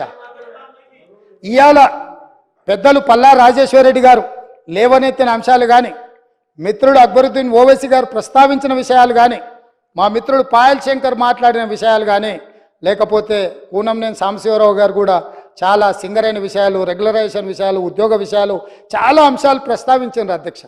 వాళ్ళందరూ ఏవేవైతే అంశాలు ప్రస్తావించారో వాటన్నిటిని కూడా మా మంత్రివర్గం రాసుకున్నది, మా ప్రభుత్వం రాసుకున్నది. తప్పకుండా చట్ట పరిధిలో చేయాల్సిన అన్ని పనులను చేస్తాము. మేము మీ నుంచి సహకారం ఆశిస్తున్నాం. ప్రజలు కూడా కోరుకుంటున్నారు, మీరు ప్రజల మేలు కోసం పనిచేయండి. ఎన్నికలు వచ్చినప్పుడు మాత్రమే ఎన్నికల తర్వాత ఈ రాష్ట్రం సంక్షేమ రాజ్యంగా, అభివృద్ధి రాష్ట్రంగా ముందుకు నడిపించాలి, ప్రతిపక్షాలుగా మీ బాధ్యతను నెరవేర్చాలని ప్రజలు కోరుకుంటున్నారు. ప్రజాభిప్రాయానికి భిన్నంగా మీరు వ్యవహరించి రాజకీయ చదరంగంలో మేమేదో ఎత్తులేస్తాం, పై ఎత్తులేస్తామని ఒకవేళ మీరు అనుకుంటే మంచిది, అది కూడా చూద్దామని చెప్పి తమరి ద్వారా వారికి చెప్పదలుచుకున్న అధ్యక్ష. కింది నుంచి వ్యవసాయ కుటుంబం నుంచి నల్లమల అడవుల నుంచి మెట్టు ఎక్కుతూ ఇక్కడికి వచ్చినాం అధ్యక్ష. ఈడున్న వాళ్ళు ఎవరు ఉత్తగా రాలే. మేమెవరము ఆశామాసిగా మేనేజ్మెంట్ కోటా పేరునో, తండ్రి పేరో, తాత పేరో చెప్పుకొని ఉద్యమం ముసుగులోనో ఎవరో త్యాగాలు చేస్తే ఎవరో అనుభవించే విధానంలో రాలేదు అధ్యక్ష. జిల్లా పరిషత్ మెంబర్గా, ఎమ్మెల్సీగా, ఎమ్మెల్యేగా, ఎంపీగా, ఈరోజు ముఖ్యమంత్రిగా, ఈ దేశంలో ఉన్న అన్ని చట్టసభలలో పనిచేసిన అనుభవంతో ఇక్కడ వచ్చి కూర్చున్నాం అధ్యక్ష. ప్రజల యొక్క అభిప్రాయాన్ని 60 రోజులు మొత్తం తీయండి అధ్యక్ష. ఏ ఒక్క రోజైనా, ఏ ఒక్క గంట అయినా ప్రజలకు అందుబాటులో లేకుండా మా ప్రభుత్వం ఉన్నదా? ఆనాడు మేమే స్వయంగా పార్టీ అధ్యక్షుడిగా, పార్లమెంట్ సభ్యుడిగా సచివాలయంలో ఒక అధికారిని కలవడానికి అక్కడికి వెళ్తే వందలాది పోలీసులు చుట్టుముట్టి అంతర్జాతీయ తీవ్రవాదిని నిర్బంధించినట్టు మొత్తం బంధించి తీసుకుపోయి మా ఇంటి దగ్గర పడేసిరు అధ్యక్ష. ఒక ఆదివాసి బిడ్డ సీతక్క సెక్రటేరియట్లో పోయి ఒక వినతి పత్రం ఇస్తామంటే ఆడబిడ్డ అని కూడా చూడకుండా ఆమెను పోలీసులు అరెస్టు చేసిండ్రు అధ్యక్ష. ఎవరి కోసం కట్టిండ్రు అధ్యక్ష? ఎవరి కోసం ఆ సచివాలయము? ప్రజాప్రతినిధుల కోసం, ప్రజల సందర్శన కోసం కాదా? ఎవరి ఆస్తి అది? ఎవరి కోసము? ఎవరి పరిపాలన అక్కడి నుంచి జరగాలి అధ్యక్ష? ప్రజలే రాని అని ప్రగతి భవన్లు, ప్రజలనే రాని అని సచివాలయాలు ఈ తెలంగాణ రాష్ట్రంలో ఎంతకాలం సాగుతాయని వాళ్ళు విర్రవీగుతున్నారు అధ్యక్ష. అందుకే ప్రగతి భవన్ గోడలు బద్దలు కొట్టినము, సచివాలయం గేట్లు బార్లా తెరిచినము, ప్రజాప్రతినిధులందరినీ రమ్మని చెప్పినాము, వాళ్ళు చెప్పేది వింటామని చెప్పినాము, మానవత్వంతో సమస్యల్ని పరిష్కరిస్తామని చెప్పినాము.